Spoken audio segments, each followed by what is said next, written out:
call a meeting to order, the June meeting. Roll call, Lonnie's on her way, David and Maria will not be here today, they're conflict.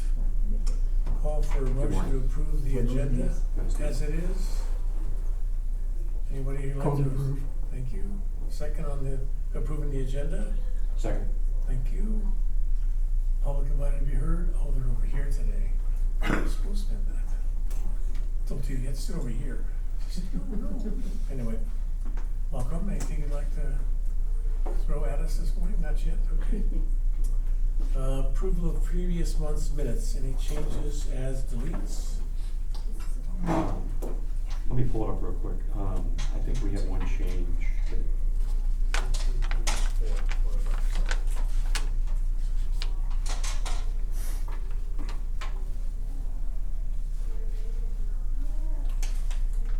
Trying to find where it's at.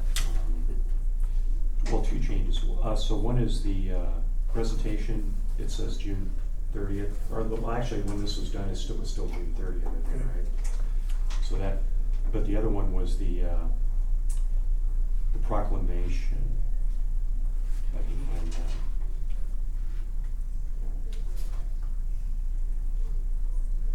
Where's the proclamation? Trying to find the proclamation. That's on page 377. Oh, there it is. Yeah, proclamation. So well, let me ask you this question. Should we adjust the minutes or just know that after these minutes, after this particular meeting, it became apparent that we wouldn't be able to do it on the 19th, and that instead we just got a written proclamation, which I have a copy in my little hands, and there was no presentation that was going to be made to City Council. I think we should make it part of today's minutes. What's that? This is correct when we did it, so we'll just put it in today's minutes. Yeah, more or less. Yes. Yeah, that's fine. Same with the area and agency, there's a comment I'll make, but I can make it today's, part of today's meeting. So anything else to approve the senior citizens advisory minutes of May 6th? Do I have a motion? Motion to approve. Eric? Second? Thank you, Martha. Motion approved. New business, external service updates. So I think that's maybe me. I think it's you.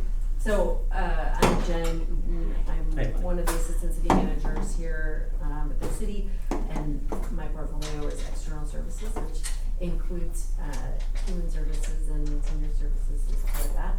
And Christina asked me to come. I know that there was an interest in connecting with Harold, and this is a really busy time right now because of getting ready for the budget and all of those activities that have to be done in terms of preparation for the budget.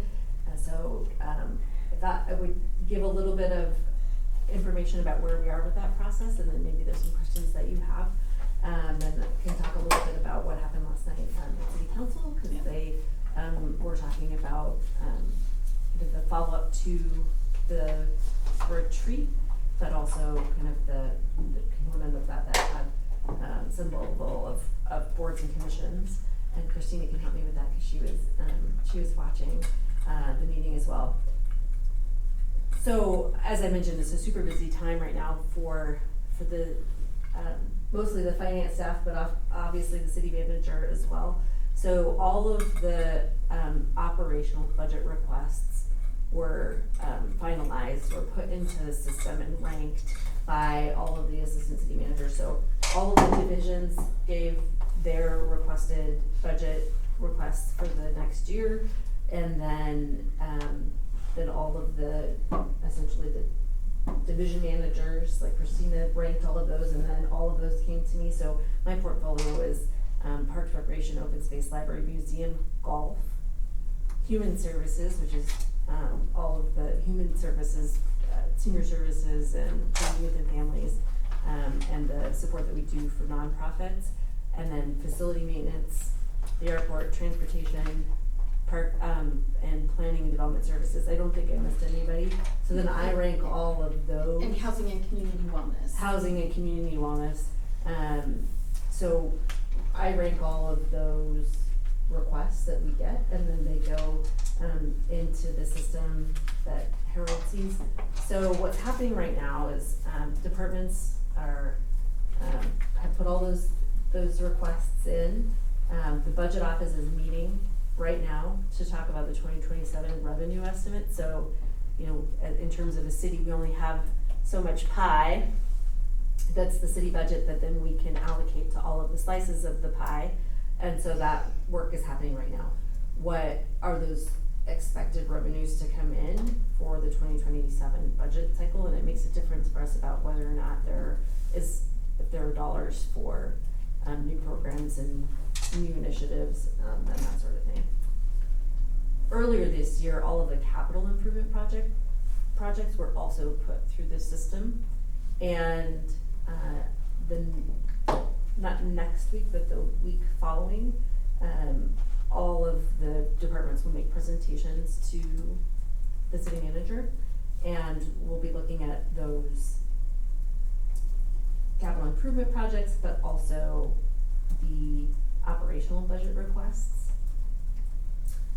And then the budget office will, and the city manager reviews all those requests, makes funding decisions based on the available revenue and what the requests were.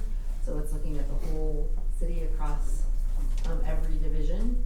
And then in August, there's a final decision that then is presented to city council. So at the city council meeting, presentation of the proposed 2027 operating budget and the capital improvement program that looks from 2027 to 2031 will be presented at the very beginning of September. And then there's city council meetings for the CIP presentations that happen from September 8th to the 22nd.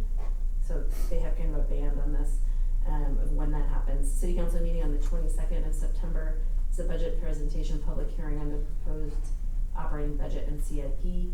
And then September 29th is the final direction from city council, second public hearing on the budget. And then October 1st is the last day for the city manager to present the proposed budget and budget message to city council. And then it's finalized in October. So I wanted to give you a sense of kind of what's been happening related to that. And then, I think in terms of all of the work that is happening across the city, there's, the foundations of all of that also are not just revenue from sales tax, but all of the fees that we do for services, which is in a different part of a different portfolio for a different assistant city manager, but the electric rates and utility services, the water infrastructure, next light, those kind of components are also part of the budget. The city is working on housing projects, the First and Main project, the extension of Kaufman Street. There's continued emphasis on Right Longmont, looking to do some of those redevelopment projects that have been a community goal for a long time, like the Sugar Mill. We're looking to see how the Sundance Festival in Boulder plays into whether there's a benefit here. We know that will be the spot for volunteers. So it's kind of a volunteer village that'll be here with kind of some hotel blocks that for those folks who will be volunteering for the festival. So they'll be traveling back and forth. And then obviously there's lots of other kind of transportation projects that you've probably seen some construction happening. There'll be additional construction that's happening this year and then into 2027. And then in terms of the human services funding that goes to those nonprofits, that conversation is going to be happening next week with City Council. Their council has given some direction about the different ways that there's more need than there are dollars, like I think we all know, and so increasing requests for those dollars, and City Council is going to try to tweak that the way that those are allocated in that granting system, and so that conversation, which has happened a couple of times at City Council, is going to be ongoing next week. I think that's my spiel. What questions do you have for me? The, departments you mentioned, water, that actually create revenue, Mhm. are they self-sustaining with the revenue that they create, or do they need funding also? Yeah, so in general, those are enterprise funds, so they're taking care of all of their, it works kind of like a business where the fees for service are paying for the service itself and those investments that have to happen for, for utility lines, for example, or maintenance of those utility lines. And so there are a number of those that work that way in the city. And I would be hard pressed to come up with a list of all of the No, no. enterprise funds off the top Don't of my want that head, kind of but I detail. can. Does the, for example, let's say power needs new lines, are they again self-sustaining for the monies? Okay. Yeah. So the other revenue for the city comes from taxes. Yeah. What else provides revenue to the city? We get grants. There are sometimes flow-through dollars that come from the state or the federal government for various components. But by and large, it's property tax and sales tax. And then if you look at the big more the whole budget, all funds, there's a lot that is generated by fees, but those are for those particular like your water rates are going to the water fund. And the change in it's going to the federal level, the fact that Colorado's having a budget deficit, does that affect funding here at this point? There are things that are impacted. For example, when the state was trying to balance their budget, one of the things that they did was, and I would have to look up the exact number, but there used to be a share back for marijuana revenues that were from the state, so there was a share back, and it was reduced last year, and in this legislative cycle, they basically went to zero. So all of the marijuana revenue that we have in our budget is from local sales, but there used to be like a component that came I from think the it state. used to be 14% Yeah. is what I remember. Yeah, so that's an example. There's a whole, there's lots of different things, but that's one example. I think where we're probably seeing the most, and Christina can probably speak to this better than I can because she's closer to these details, is where some of those services that were previously provided by the county, for example, where those are not happening. So it's not necessarily that the city has dollars to take on those services that were provided by a different part of government, and we also recognize that there's a need. So there's some working to balance how do we continue to make sure that people are served in the community, and we don't have all of those dollars so we can't take on all of those programs that are not happening in other places. And if we did, it would be a budget request for that increase.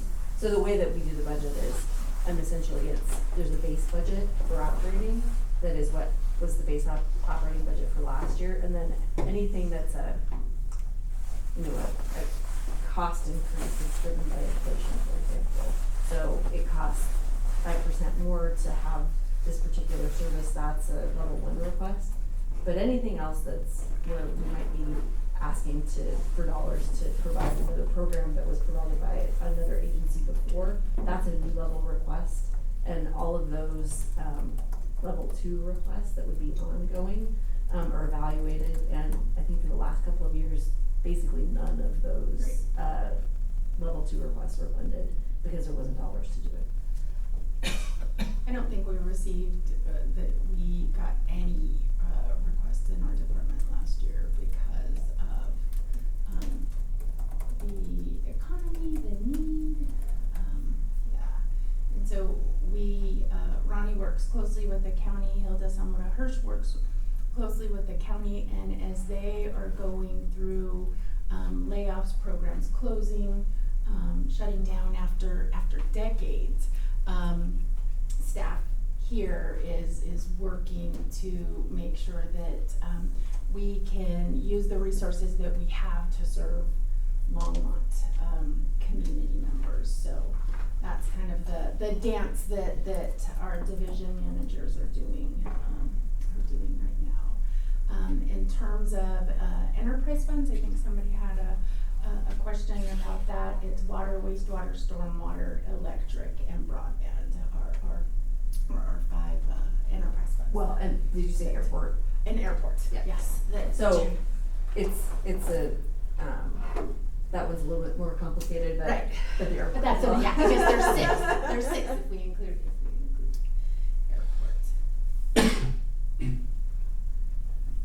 Any other questions? Yeah, you're saying that there's more need than funding. So grow, has the staff or circulated and see who's doing what, or they could merge or whatever, whatnot, to help it, because you're doing this and doing that, double duplicating what they should or shouldn't do, and should.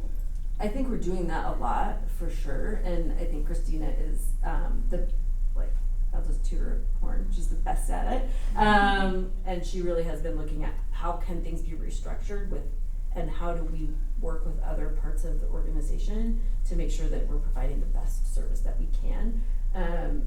And I think, and there's probably additional work to be done there for sure, and we are working on it. And I think, what I hear both the city manager say and city council say is that we really want a systems approach, so looking at the system as a whole, and maybe Councilor Hopkins can provide some other insight there, but I think that there is an emphasis on how do we work together and make sure that we're not, just doing one slice when we know that there's probably synergies across the organization. And I'd say that within human services, that comes very naturally to us in terms of the systems work. We're made up of social workers, of educators, of clinicians, and so that systems approach, whether we're working with a family or a community, and now in this case, that Harold has given the directive that we need to do that as a staff, has come really, really naturally and is a good fit for us, and so we continue to do that, and I continue to have those conversations. Ronnie and I talk about it to say, okay, what do we have going on? What, staff is stretched so thin. What kinds of changes do we need to make so that we can be the most effective with less, and not burn out our people that are doing very important work. I think what speaks to that directly in terms of tangible outcomes is, to my knowledge, and correct me if I'm wrong, Jen, on this, the city has not had any kind of furlough or staff cuts over the last couple of years when you've seen Denver, Boulder, others at Boulder County actually cut back on staff because of the budget issues, and so that speaks to how we're reorganizing and kind of pulling people into different things. And as programs or budgets shift around, the types of people and programs that are layered on top of each other in terms of actually completing the things we're still trying to do. We aren't maybe hiring to the extent that we would want to have more staff, but we're also not cutting there, and that's a function of moving things around strategically to kind of manage for and adjust for different budget circumstances. And to that, I would say that we've been really careful not to use one-time dollars for ongoing expenses. Mm-hmm. So one-time dollars could go to one-time expenses, and I think, that's just a philosophy that we have, because we don't want to be in a situation where we've made these plans that are ongoing, but there isn't an ongoing revenue source to fund them. A really good example to speak to Councilmember Popkins' statement is what we've done around mental health. Mm-hmm. And so we had our core clinicians that were being supervised through a contract. And so a grant contract, and so what we did some restructuring, and now we have one point person in the city, Hilda Zamora Hirsch, who is that clinical oversight for everything from prevention. She'll work closely with senior clinicians, but everything from prevention to crisis, so children, youth, and families clinicians to core clinicians with our housing and community wellness clinicians, kind of making up the middle of that continuum. And so we were able to leverage funds from public safety to make some changes, and what that does is it saves money, right? And it also creates a better experience for the people utilizing those resources. And so if you have, for example, a child that comes into the crisis team, what we're then able to do is provide that family with more resources through that whole continuum with one person, kind of one point of entry. And so, you know, we're building that out. Jenny Diaz-Leon will step into the operations manager position for children, youth, and families, and Hilda will oversee that area. So, making some changes with the funds that we have.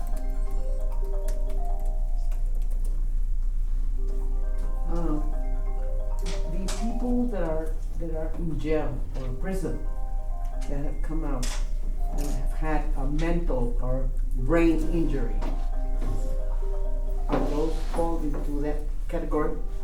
Kind of, sort of, or should, or they're denied, then I'm working with a client that I find. Certainly some of those services should apply. It'll depend on the situation and the exact need, if there was.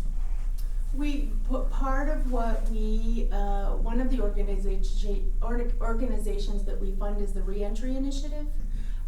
And so that would be a good connection. You said you had a client that you're working with. A good contact would be Eliberto. He could put you in touch. I don't know off the top of my head who from the Reentry Initiative would be a good contact, but Eliberto, he can connect. I don't call it, well, it could be something working with him, center for people with disabilities in jail, prison, is out. Yeah. And I'm checking to see what connection is he having that are going to help him Yeah. brain injury. What they charge him with, that's unfair. You know, time he made over there and still has to do more time, work release or whatever for Yeah. that. So I'm giving that. And I lost his father, lost his mother, and then his stepmother in Texas in a rehab, whatever. So I'm still watching, kind of guiding him, watching him. Feel free to reach out. We can help with that. How do you, it seems a difficult task to prioritize. Jim was talking about, here comes the request, and now you have to rank them and prioritize. How do you do that? With a pencil and an eraser and a lot of feeling of like, this is not the right order. That's the part I'm asking about. How do you, it must be a daunting task to look at that, because the needs are there. Yeah, and let me just pull up something quickly, and I apologize, I'm gonna have to run out here in just a few minutes, but essentially what I did is that there are categories, like I mentioned, level ones are those that are kind of, you have to because the cost is increasing and you don't have a choice, the inflationary fees. And then one-time dollars, and then level 2 requests, which are those that are, people would like to have, they're ongoing, and sometimes they're very critical.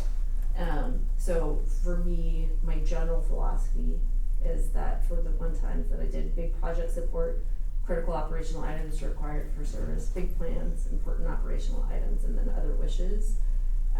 And then for those level 2 priorities, I did job audits, which is, people, and there were a few of them where people are doing more work than is in their job description. So the job audits, things that are part of a project implementation, positions for existing service levels, council items, positions and expenses for enhanced service levels, and other wishes. And I say that those are broad categories. If I look at my list, it's really difficult to put all of those things in a single category or in an ordered category. I'll bet. Harold often talks about how in municipal government and within the city of Longmont, there is no, we look at it as a business, there's no other business that he can think of, that we can think of, that has all of these significantly different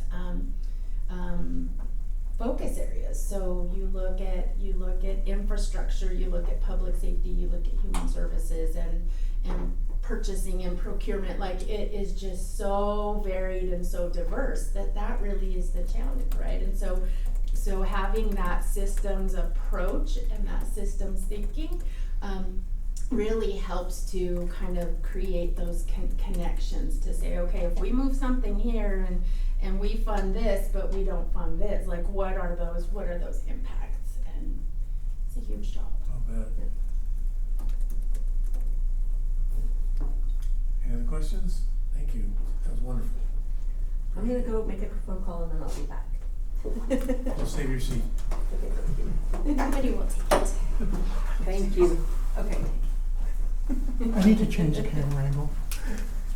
All right. I've never done it before. Wants to get your good side. He was on his laptop. You want to be more difficult. I'm sorry, That's finished on the top. You're just- John. Pretty, just bad. Hey, you have a good tan. That's true. That's good. All right, but I know I don't want to know what's back of my head. So I'll move it over here. Let's see. In a hurry. City Council annual presentation. John, you want to take that? Sure, so the annual presentation has been delayed to August. I don't remember. August 11th. August 11th. It was personal. It was. We It took- was Councilmember Popkin. We took that, we did that. So John and I met several times on this, John Higgins and I. We're gonna try to focus the presentation in 4 areas. One of them being outreach,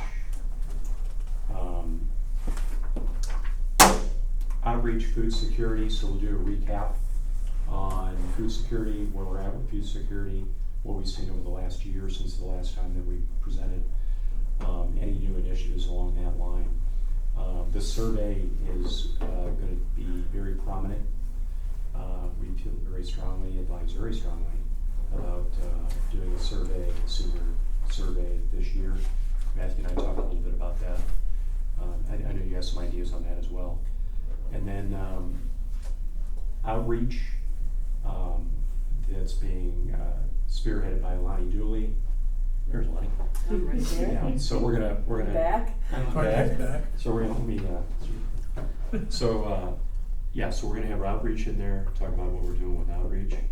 And then last but not least, we'd like to have something in there on employment for seniors, which is open to discussion, but given what's happening in a macroeconomic level with all the different articles that are coming out in the last 6 months that I've read, is just incredible. The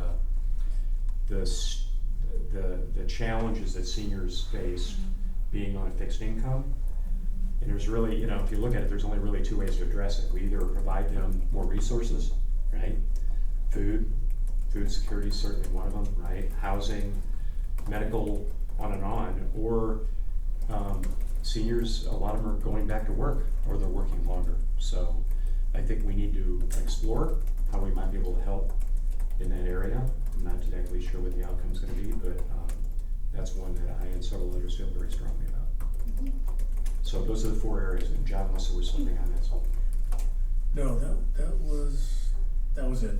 Okay. And That was it. I'd be curious to hear kind of what your perspective, Councilmember Popkin, is just around the discussion that I heard last night around, there was a really robust discussion around advisory boards and kind of their role and their function within the city, and how we really look at kind of the division between operational and advisory, and kind of how we go about that. And I don't know if when that presentation comes before council, if council will ask about that, I don't know. It was just a really relevant discussion from last night. So any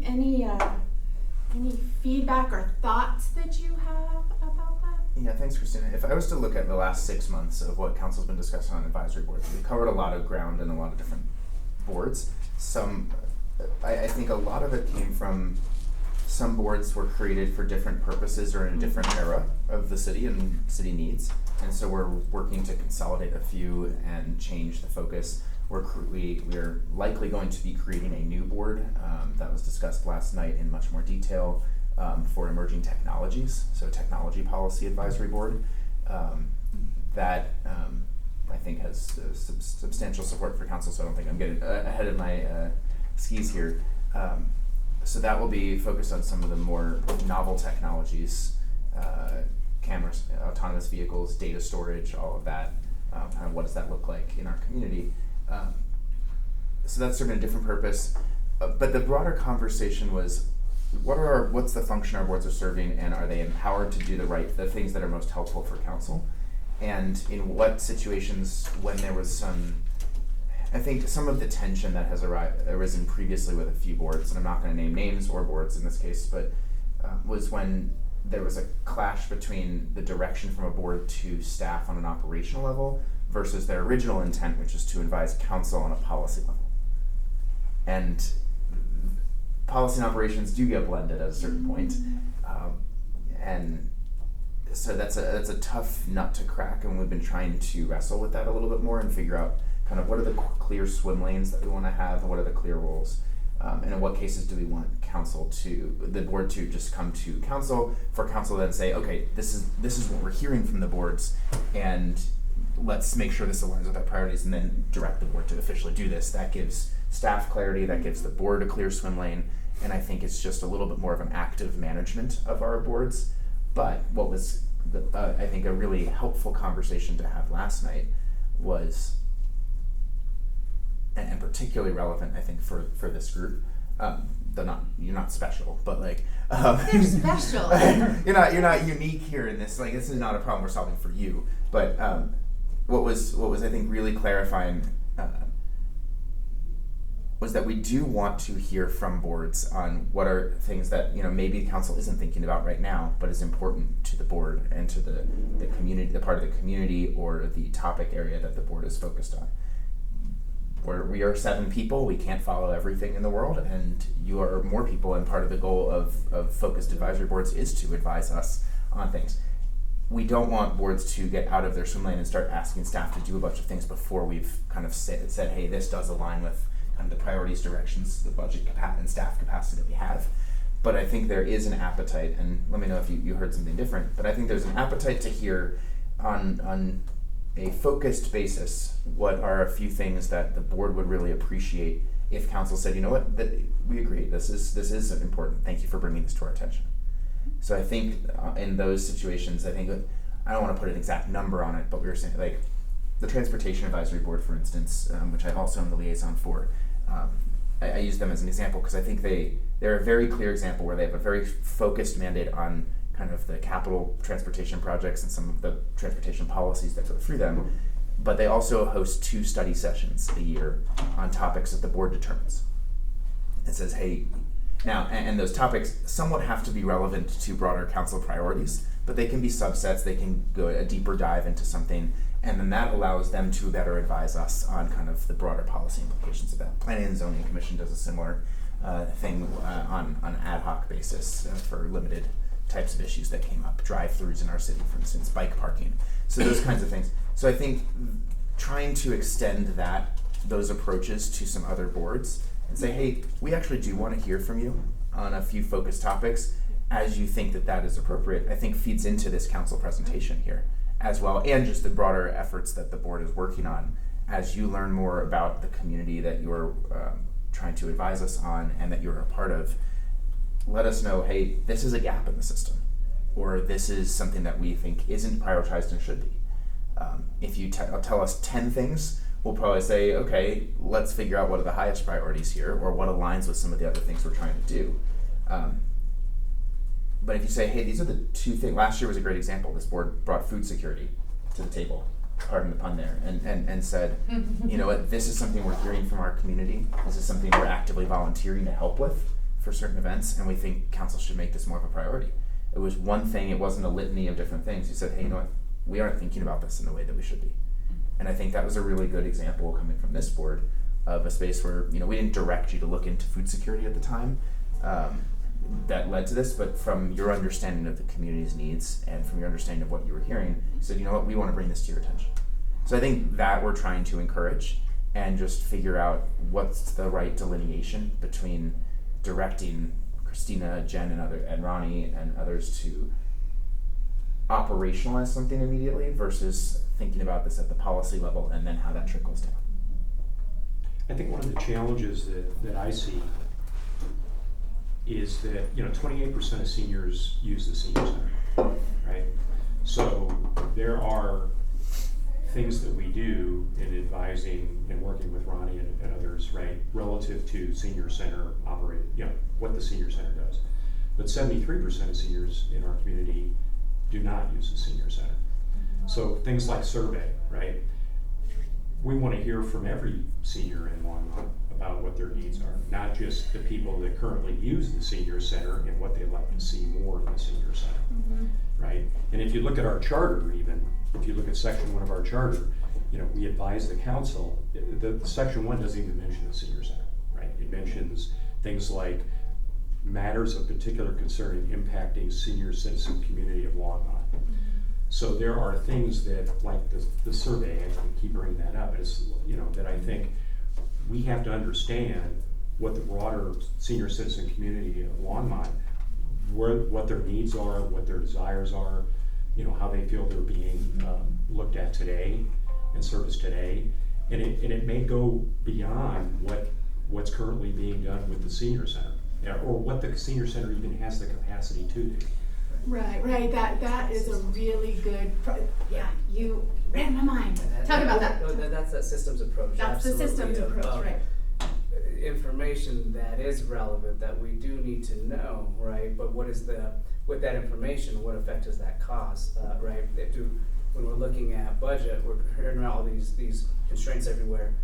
If we identify all these great needs, what does that do for current staff when we don't have the funds or budget available to bring on additional staff to provide those resources and supports and services outside of what we're currently offering? So absolutely great information, but what long-term impact does that have when we can't meet the need or demand right now? Right.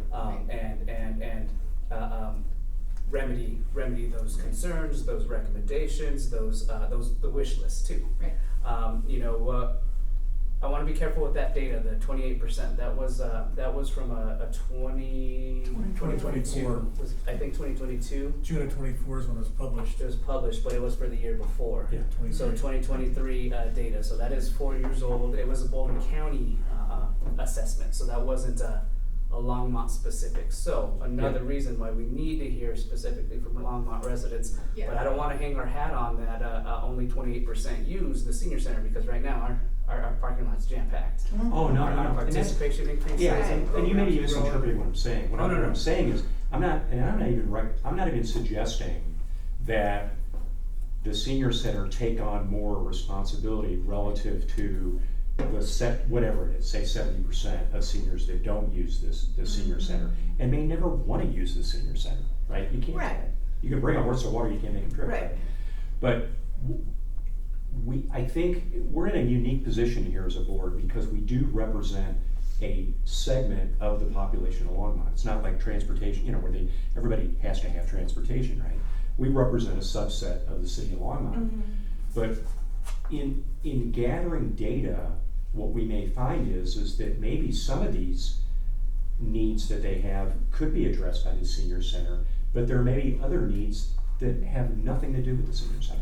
So They an may be addressed. example for that would be employment, right? That's not a service Exactly. we apply Perfect. out of. That's a perfect But- example. Right. But what do we do with that We information? may not be So as we have the staff who Exactly. connect them to those They're resources connectors, outside of the right. senior center that exist in Longmont and Boulder County. Exactly. So- That's a great example. That's a really, really good point in that, would we want to be able to provide services to 80% of the senior population? Sure.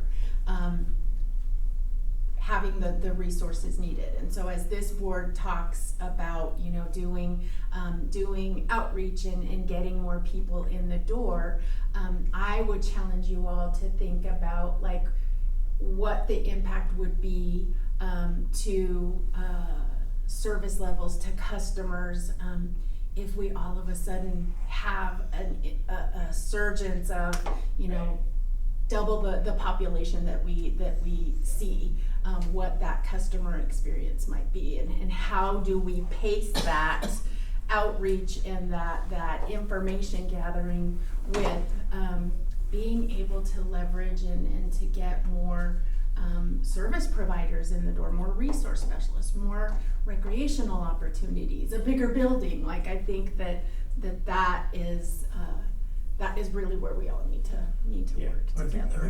what gets missed in this is, as an advisory board, we're just gathering information. Absolutely. We have no desire to say to anybody here, we want you to do, that's not our job. But part of the idea of the survey is to be able to say, have the needs changed? It's now 2026, we started this board way back when, maybe the bylaws need to be changed, but the fact is, we need to gather information to make sure that we're serving whatever population we serve here Yeah. accurately. They may not need some service, and we can trade those funds for something different. I know that some of the articles, once John started about employment, David and John started about employment, started looking at what's happening in the last year. Right. The demand for seniors that go back to work or can't quit Right. has increased dramatically. Right. That doesn't mean we're gonna ask the senior center to create an employment division. We're gonna say is, here's an issue. Fortunately for us, we don't have to do anything about it, except Right. to say, Right. here's the Right. issue. It's not gonna go any further than this group, and then the council, this is something you all to decide. Right. We What- wanna give you the most accurate information. That survey that Boulder County To put a did, pin in it, right. yeah, was specific to all the counties in Boulder County. Mm-hmm. Erie was, all the cities, Erie, and Longmont was included there. So the 28% has some accuracy, and that starts making the numbers, the 100,000 guests through here relative to 28% of the population. Yeah, but still, the people who come here, we wanna serve them the best way possible. Mm-hmm. My thought was around employment. People that may be coming here don't need a job. What about the other 72% that might? That's the question we wanna ask. Absolutely. So it's not a matter of saying, we found this, you have to do this. Right. That's not part of advising Right. or providing Right. information. And how is the population that, you know, Gen Xers, I'm a Gen Xer and I'll be 55 next year, and so as that, the demographics change, you know, the needs might change. The needs are gonna consistently morph, and so how do we, to your point, give council a good picture of what's happening in our senior You know, community? where you have some, like you say, that are not 55, or gonna be 55, some of them are wanting to become 55, so they can come here and get the service that we provide, because in other cities, they're not providing. Right. My question, Right. and the service providers here, when it's not our,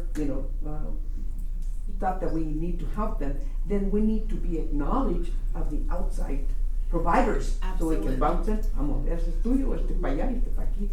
That's my question. Right. Always. Because Absolutely. when I was working in the comité, I got to know everything and everybody, from ball or whatever, so I could know where to bounce the ball. That not belongs to, not that we didn't wanna help them, yes, but I wanted to make sure that the service provider that was supposed to be taking that case would do it. I even called, I can help you, but let me know what I can do so you can help this person and not feel intimidated, that person that, no, they don't wanna help me, whatever. If I wanna do your job, I have my job, enough, and that's how we learn to play volleyball, be knowledgeable of all that it's out there. When you come here, well, it's not part of our thing to do, but we need to know where it belongs.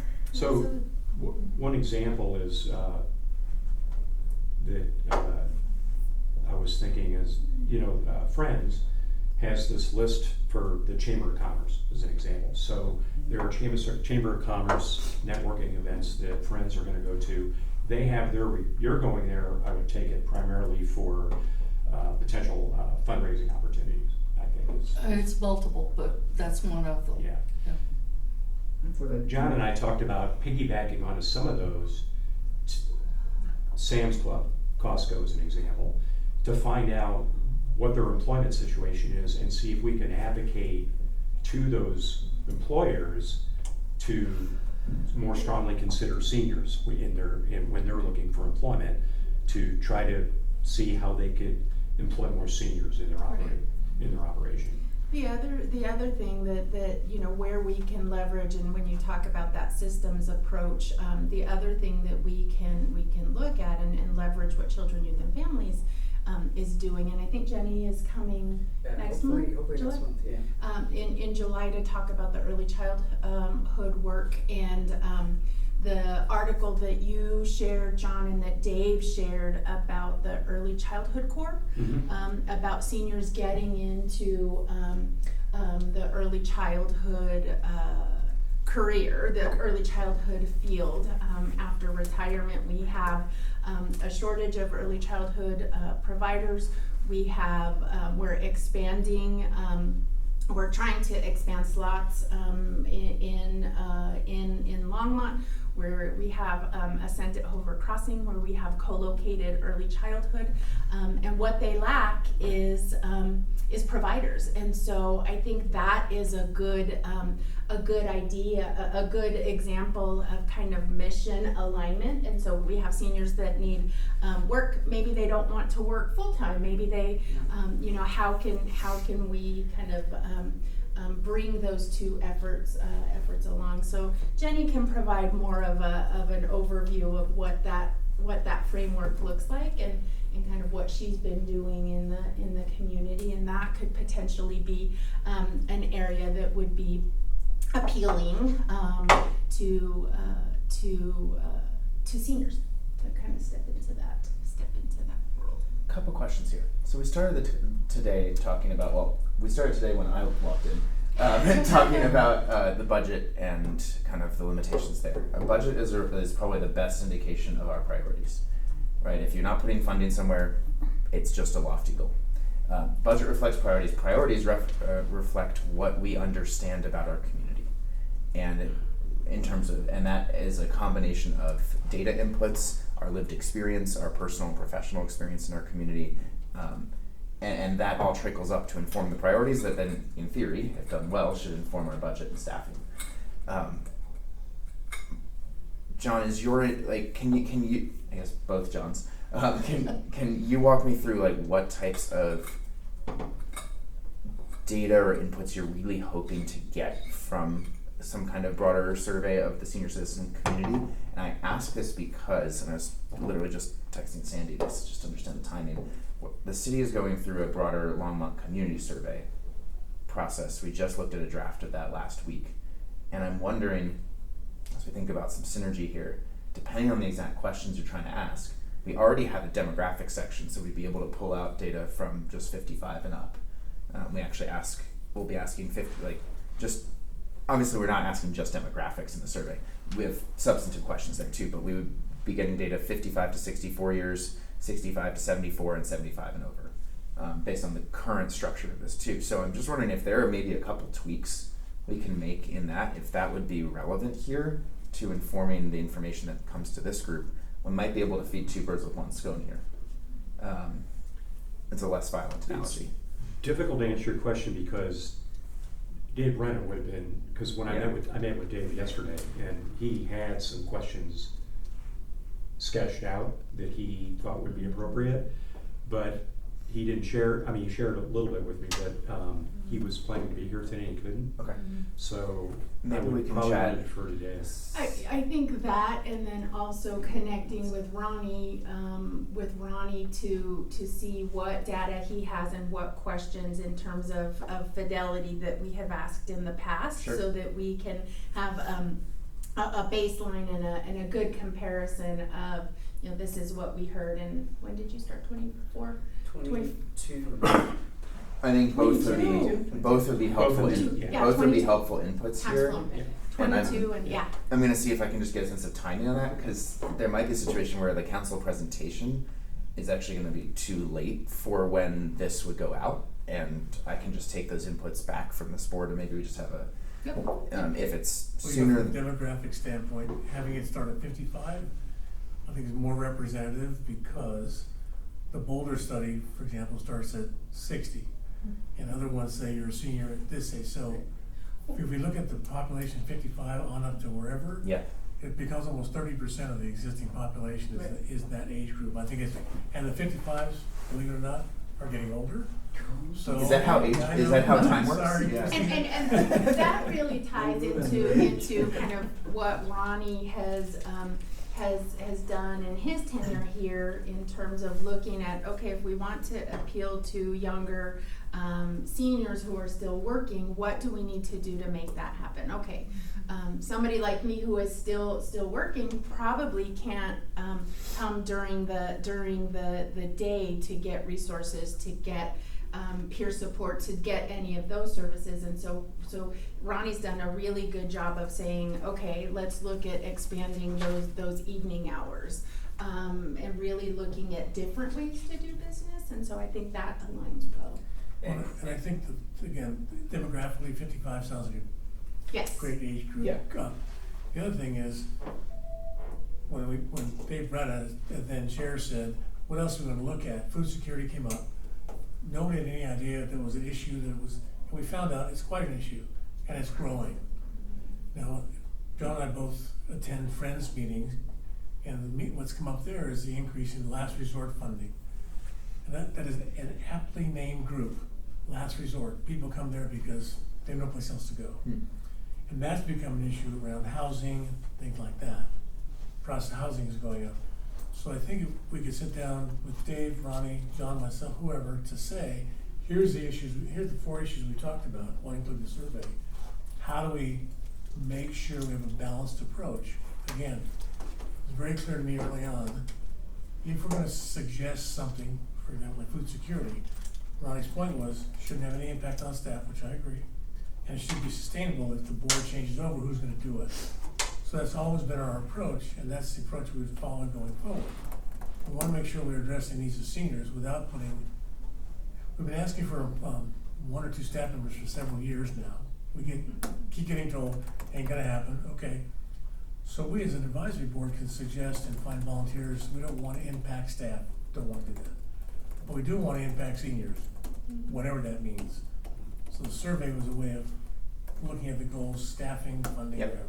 And I'm not opposed to that. I just also want to think if we are going out and doing a citywide survey effort already for the whole community, Yes. and we're asking about demographics that could give us some inputs already for the board, the depending on what you wanted to ask and what council and staff are asking and already planning to ask in general, there might be enough synergies or a couple tweaks that we can make there to actually cover a lot Is of. there a draft of that? Yeah, so I just sent it to Christina and Ronnie. It was published in the May 26th City Council agenda, so just last week was kind of the You put a updated link draft to that there. agenda, and I think Ronnie. And Jen is running this full shop. Right, Um, Jen is running, she's paying for it, recreation funding. So thank you for all that. Thank you, Jen. So, Ronnie's gonna say So something. I think there also needs to be awareness that, you just mentioned I like funding, that. something on that type of a level where we're surveying a large part of our community costs money. And so that's what I'm saying is that we have to go through, I have no doubt Dave's got great ideas, I have no doubt that we have some areas where we need more information so we better understand what true needs are. But we need to look big picture, and that's where staff needs to be big part of this conversation of, this is what we're thinking, how do we organize to put that into action? That organization costs money, time, energy. We're talking about staff availability, flexibility, who can do that work. Not only that, some of these pieces of information may already exist. So again, back to those great questions that Dave may have. We're just using him as an example because he's not here. He's got those questions, right? Those pieces of information may already exist. I know one of them that he was looking for. I provided him that information. So he's been spinning his wheels behind the scenes, thinking we need more information. This is the small snapshot that I have. So we need to do all this work around it. Talking with him, it's well, here's what we, senior services, who are working directly with seniors, the information data we collected shows that it's not a concern. It's not a need right now. Does it exist in our community? Sure. Absolutely. Is it a high priority in the list of what those real big needs for seniors are? Not at this moment. Ronnie, I do want to be clear a little bit. What I'm hearing from a few folks is when we have some data on certain things, and I've sat down with you before last year, we walked through a lot of that, which is great. but that there's also a distinction between the senior services that are provided through the senior center and the Greater need. the greater senior citizens Yes. population in our community, Yes. which may be different groups. Yes. And so when we think about what are we actually, and I'm not saying they are, the Venn diagram could be 100%, it could also be a subset of that. So I think this is an opportunity when we have the community survey at least to try to get that broader Absolutely. standpoint so that you can continue to manage the senior citizen, Right. the senior center needs, and then we can also take that step back and say, hey, is there alignment enough? And so let's Absolutely. take a look at those questions that you referenced so we can have a good baseline, and let's get a sense. I would say like maybe this is either a conversation I can help triangulate here between Chair and Dave and John, and just know kind of if you want to just we have to figure out it's enough people that it would be a open meeting, but maybe there's a subset of a meeting that we can have, or depending on the timing for the full community survey, maybe there's a part of our agenda in the next meeting in July where we can carve out more discussion Right. on this and just have Right, I was sharing that some of that data may Yeah. exist to guide and Great. direct Yeah, those absolutely. recommendations. Oh, no, for sure. So, I Yeah. think a really good example of how advocacy, and you spoke to this, Chair John, that you spoke to this around food security, and I think it was really reflected in the comments that you made last night, Councilmember Popkin, in terms of, did you call it resiliency? You were talking about kind of that council house, the priority, and how they're gonna construct their house with You're stealing their, from my update, Christina. Oh, okay, go ahead. No. It was just very, I'm like, okay, that this is a clear example of the issues that the senior advisory board brought to council are really reflected in the conversation that council is having now, because it's not, it's about, creating that community resilience, and I appreciated that conversation. And Sorry, I I didn't mean to interrupt you. missed some of this conversation, so you may have already said this, and I think that there was a big conversation last night that City Council had about the roles of boards and commissions, in terms of providing City Council, who this group advises, with information about kind of emerging issues and those kinds of things. And this body can't direct staff, and this body can't direct council. And so I think that there's working with We everybody touched on that a together. little bit. Working Yeah. with everybody, recognize that there's something that there needs to be some information shared with this board, then that can happen, as part of the negotiation about how the agenda gets put together. And I think that, I think we had just had a conversation about kind of all those competing needs in the budget. I mean, I think we recognize that there's 100 things that are on my list, and I think all of them are important and we wanna fund them, and unfortunately, we just are not gonna be able to do that. There's just not enough money to go around. So I apologize for jumping into a Yeah, no. conversation. And that's where I think we are starting to coalesce here of like, how do we try to leverage existing direction that's already happening with the community survey, the existing need for trying to parse out a little bit of additional sub-community specific or demographic specific information to help inform, frankly, how this board can effectively advise us. So I think that's the intention of where we're starting to get to. Yeah, did you want to? Can I just wanna make a statement, I'm down in the weeds, but from a systems approach, your demographic of 75 and older needs to be broken down just a little more. 75 to 85 and maybe 85 and above, because the demographic of 80 and over is the fastest growing demographic. Do you want?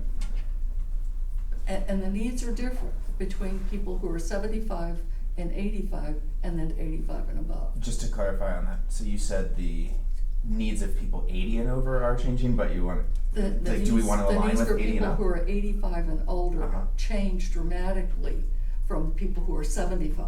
Okay. So having it 75 and above, this too broad. vast Too this vast pocket is way too big.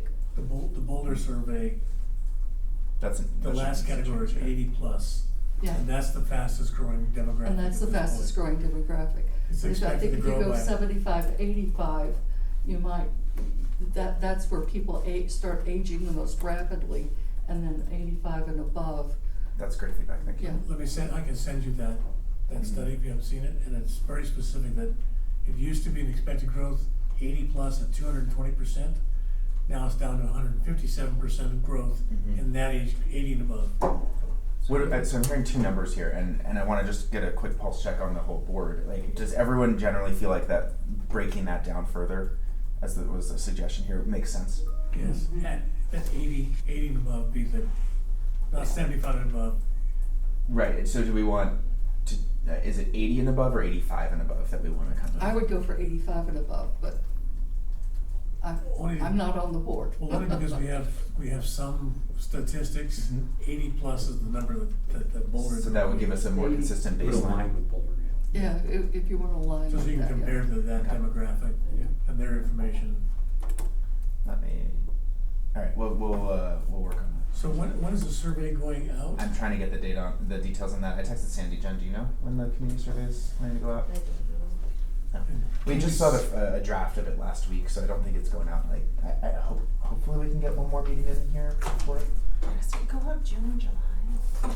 I'll see. For some reason, that's the timing that I remember from years past, but that was before Doesn't we have to be brought the precedent, yeah. surveys in-house, so. Well, I think we'd certainly like to meet with you before that to. Yeah, let Maybe me tweak get some of those information on questions. when that exactly Okay. is planned. Let me check the council Right. calendar for that. Yeah, too. and I think, again, and somebody mentioned it, depending on the number of board members, just so that, Bianca can make that a public meeting. So what would happen to take it a step further, Matthew?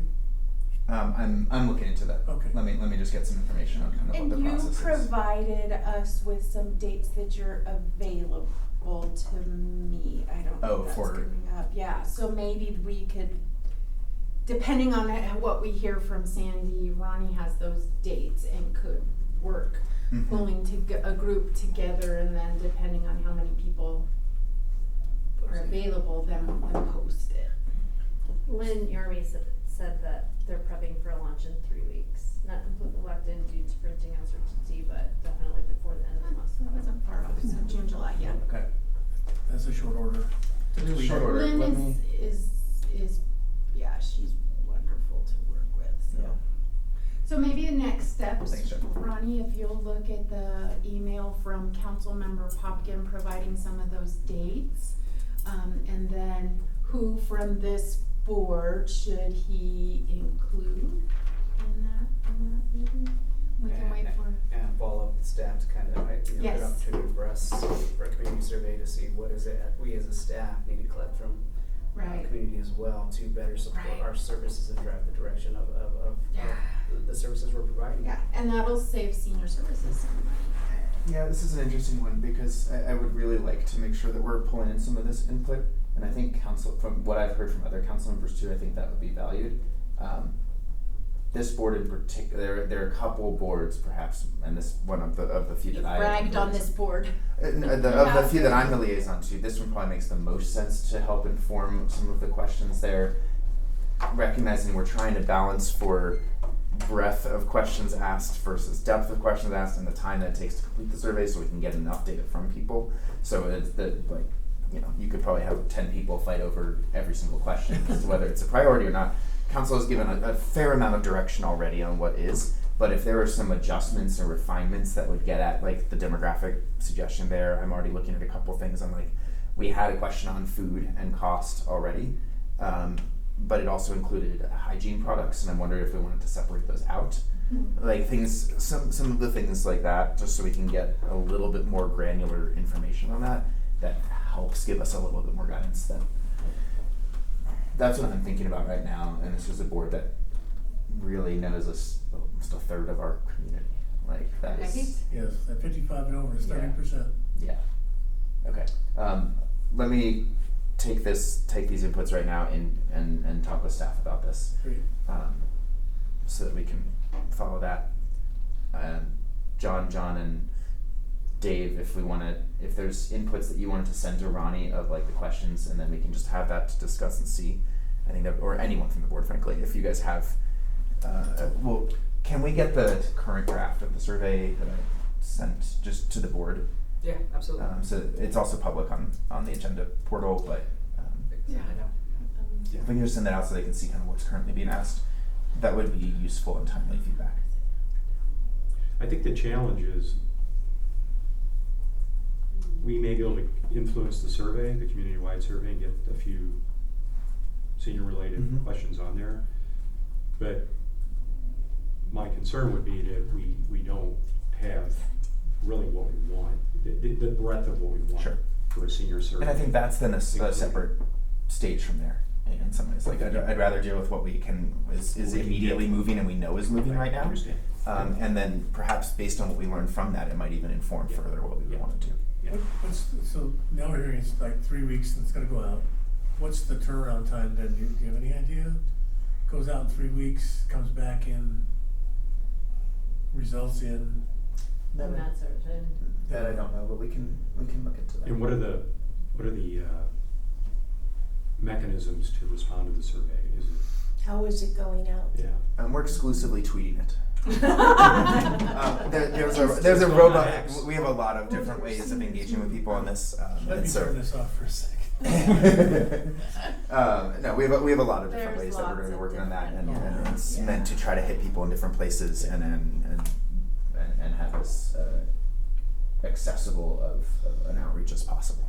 Okay. So If you have a moment, the next, talking to the council members, I wanna take a second and say, at every food table, Mhm. we've had at least, the mayor's been, 2 to the 3. participation by city council's been really robust and much appreciated. There's typically comments every time people go through the line, cause I'm the guy at the end helping them, Mhm. not bag, I don't do bag. no, you're by the desserts. I know. Exactly. And we found out everybody has something to say about council members being there. Yeah. And it's nice to see that happening at the senior center. So please thank the council on our behalf for that support. Absolutely. That's how they know what's going on. They come and serve with their serving. And if you ever wanna see a council member who's really robust, using that word again, in getting food off the table, Councilmember McCoy, very assertive when He it takes. sells it, boy. He moves product like nobody I've ever seen. It's He's amazing. used to convincing kids to learn. So. I will make sure to report back to the mayor pro tem that he is leading by example on how to move product. He is very good. Oh, He we'll also appreciate that. Was Council, Alex's son was at the last, I missed the last one before that, his son was there to help. He was such a sweet kid, and he had these little tiny apples, one at a time. It was wonderful, so thank you all for that. Great. Thank you for bringing up the survey interest and the needs there. Let's see what we can get done with the community survey right now, Please. and then let's pick up the other conversation as we get. Great, Yeah. thank you. Yeah. Okay, phew, that was wonderful. Manager report. Right. I'll go out of order real- just because it kind of piggybacks on what we were just discussing for budget requests. Just for awareness, did request again 2 additional resource specialists. I made 2 different requests. The impact 2 resource specialists would have in our facility and the services it can provide to our community and reduce the wait list. And then the impact 1 would have if 2 could not be provided. Still impacting the wait list, bringing that wait list down, and serving more seniors in our community. So I did request two resource specialists, bilingual required, funding for senior food security, so allowing us to continue to collect data to see what the true big picture need is for an evening option, an evening meal. So we're still working on those pieces. To collect that data and information to go back to request a more permanent request to support that service and address that need down the road. Our great smart boards that we have in each classroom are what we're learning from our presenters is better access to PowerPoint. So requested Microsoft Office funds for Microsoft Office 365, so that way we have those Microsoft products available: Word, Excel, and PowerPoint specifically. Those 3 we're learning that are presenters like to have access to those resources in real time for their programs. So made a request for that. Ongoing expense and that, I want to actually go back to that. We also have a lot of different departments who utilize our facility for their own trainings, for community presentations, events, and so that allows access for those different divisions, departments to have those resources on these smart boards when they're here in our facility as well. Next slide, internet service for the classroom. The game plan initially was to have Wi-Fi tap into the current staff internet we have available, but because we have so many different presenters, we had to get a separate Wi-Fi for each classroom. So that expense for this facility is $1,400 a month. I've absorbed that with our general budget, but need to include that expense for ongoing moving forward. Again, it's not just senior services; it's all city departments that use these resources in our facility. Ronnie, did Yeah. you say that was $1,400 a month? Annually. 14. Okay. I Discount. was just about to say, Yeah. That's a different Yeah. price. Yeah, that I definitely don't have in my agenda. Thank you for catching that. I don't have that. Make sure that's in there. In our meeting notes, definitely don't have that in our budget, right? Cell phone stipend, it's been a request from our staff. Again, doing a lot of work in different spaces. And so cell phone stipend for equitability that's offered in other departments as well. Increase in staff training, all I did is ask for that to be doubled, 5,000 to 10,000. Our staff has grown, and cost of everything, all these trainings have also increased as well. In my 4 years, we have not had that increased, and so there's a $5,000 increase to have our staff of 15 figure out how to use even $10,000 for any trainings. So, but it gives us more opportunity. Increase in printing and budget, that's a increase in cost of that service, and then cost of supplies has gone up, and that's impacting Go production as well. How many pages we could print in each Go catalog, and how many catalogs we could print each cycle. So we've asked for an increase to bring that up to 42,000. Right now it's 36,000. So a slight increase there just to allow us to maintain that. Any questions on those budget requests? Two questions, Ronnie. Yes. The increase in budget for the Go, Mm-hmm. does that have anything to do with the fact that you have to get larger print? For the Go? So It's just, So that larger print, ADA compliance, no, it's more so how popular we are. Anybody who grabs the Go, Laura, I know you've noticed how quickly we run out. Oh my gosh, yes. For example, Dr. Lysette, who is a geriatric doctor in town, you send some goes to her office, they're gone. Yeah. And you know, it's that population, and it is becoming more and more popular, so yeah, it's yeah. Well, And not only Bianca- that, she uses the Go as a resource to guide people who need more, especially more social interaction or more, for wellness. brain stimulation and activity. And she said, I just saw her, she's my doctor, I just saw her last Friday. And she said that the situation is that the engagement of getting seniors engaged in the community, that this is the best way to do it.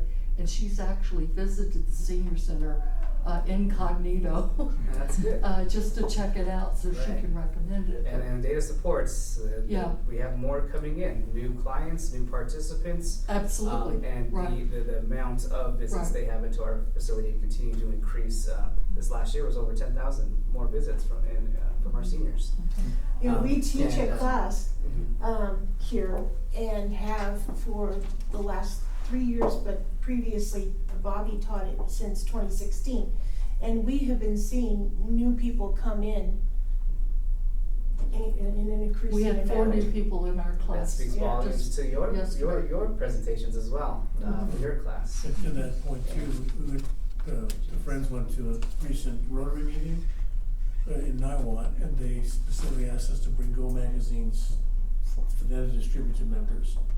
and his friends are now gonna be going out to Yeah, various. we didn't do that, right? No, Okay, good. I showed them. I said, this You looks get directed to bad. the website. Yep. But the point is that the friends are now gonna be going out to various chamber meetings, and that's our best advertisement, so. So we have different ways, so make sure you're connecting with us on those and not grab and goes, because Bianca can share. What's She that website? manages all of that, how often they're being refilled. Bianca, what would you say the average is, how before, from that go cycle ending to when the new go cycle is received, the new go catalog is received? What is the average time, amount of weeks that we have no-goes in that process? No go. Who goes? Well, so we get delivered a couple pallets that first day, and I'd say first 2 weeks, like half of our stock Yeah. is gone at least, and right now, thinking we probably have 10 boxes left in the back. I'm not sure that we'll have any, I'm not sure that we'll have any more Go magazines by, Past July, huh? yeah, past July. Yeah, so How that's many good. how many just kind of ballpark are sent like through the city, like to city manager's office, to other division managers? So we're gonna start sending the QR codes Perfect, to them. that's what I was gonna say, just Yeah. send me the QR code, because that's usually how I look at things Yeah. anyway, and that's at least one that could go to somebody else. And I think the same for other division managers, like, Hilda, Jenny. Or maybe even like, we'll consider doing that for, say, the library. The library, sending yes, magazines that but is a also QR great codes for them, idea. So that's- just because there's so much traffic in there, and I know, a lot of our seniors are there throughout the day, but it's nice and calm. And that's a good example of how we, senior services and human services, are very system thinking of, okay, well, how do we do more with what we have? But what we've learned from our senior participants is they want the tangible catalog, Yeah. they want the Good for magazine, they them. don't want to go to the website, right? Their comfort level navigating an electronic version is not, it doesn't meet their needs. And so eventually we will start phasing into that with that comfort level as our senior population grows, that they will be more comfortable accessing online catalogs. So what we've done is for a lot of our outreach, when we do city events, we are leaning on that QR code. We're directing everybody to, when it's just the interest level, we are directing them to the electronic copy. That way our physical copies are going to those who are registering for the programs, who are in the senior center, are here multiple days out of the week for all those different services that we provide, right? And so, but even to maintain with what we have at our current print level, the costs have gone up. So we just want to be able to maintain there. I have to say, going to Google to get to the Go catalog has become easier for some reason in the recent year. That is good, Yeah, it's really good, because I do that a lot. I don't have a physical catalog. Registering. And registering, yeah. So what It's still it's still not easy, but it's better. easier. long-winded answer to your question, John, is the print ADA compliant. We don't have any way around that. It's the amount of goes that are being taken off the shelf. But what we have done to try to keep the page numbers down is put limits on program descriptions, program descriptions, what it is we're advertising in our community. Every department wants an advertisement in our Go catalog, right? Just being very strategic on what we can put there versus out here on our reader boards in the lobby. Different departments send us those, we'll put them on the reader board, but we can't put it in the Go. So just really seeing how we could provide those supports and keep the amount of pages down as well. Hey Ronnie, Yeah. can we accept external advertisement from like local businesses? Is No. that, No. is that something we choose not to do, or is that something? You mean, can't? what do you mean, donations or? No, I mean, like, in the Go magazine have If Costco wanted to. businesses. Right. So I'm kind of exploring Advertise. something. I already have that. I've had something like that on the back burner for a while to see if there's a way to provide space to advertise with a cost that can help support services. Right. An example that I've had is that nice gymnasium that we have with the nice big walls, and maybe get a nice big banner on there that we put up for a year that they're paying for that space. Something like that. I don't know. Similar Haven't to gotten what there. recreation does with like the ice rink or. It just can be one of those where we can't limit who's advertising, and so there can be challenges with that, and you know, with no offense to liquor stores or places that sell marijuana, but would that wanna be the Opening Pandora's box. You are, yeah. So I think that, and we probably navigate those conversations all the time, but it's just, there's that consideration in terms Yeah, of that. sure. So that's why it's on the back burner is, hey, what can we do differently, right? Yeah. But have it Hey, react to Brian, it. One more question Sure. for you. It's kind of a minor thing, but SCTC, I think they may have talked to you about the fact this is the only room that you can, I think it's the only room you can't dim the lights, or at least ones that SCTC uses with lights in here can't dim. Have they ever talked to you about if there's anything that can be done to dim these lights? There's nothing that could be done with this location. Facilities would have replaced these lights when they put the dimmers in every other classroom. It's just the layout of the facility. It's just access to this power source. That's my generic maintenance facilities answer, but they had a reason behind all of that why it could not. Okay. So Another question on the budget here. Is it appropriate to ask what your ask is of the Friends coming up for 2027 is, that might be included here? ask for friends with the 2027. Well, really those asks are dependent on what is approved here or not, right? So first the approval, which happens in September, and then go to the Friends, which. Absolutely. Okay. That's the Friends role is kind of that's the partnership is their mission is to support senior service programs, Right. senior services programs and resources that are available. So based off of the budget, what holes currently exist, that's where I go and ask like, hey, this is what we are capable of doing, the services we provided, and here's still the greater need. Mhm. Can you help support with these? Uh-huh. And so we won't really know until we see what September. it is here, yeah. Okay, cause I don't remember when the budgeting process for next year happens. It's coming up, I think, I soon. usually start getting drafts to them by in October, Okay. and is reviewed by the board in November, and at the December one is approved. Okay, Yep. Yeah. thank you. So these are, there's, what is that, 7 items here, and those are very important items to us, and as we're learning about the budget, we can't give a wish list, so we have to give a priority list, and these are priorities just for us to provide the current services that are coming out of the senior center. And is the B the only one you had funding for last year outside of staff? Yes, that was my only approval.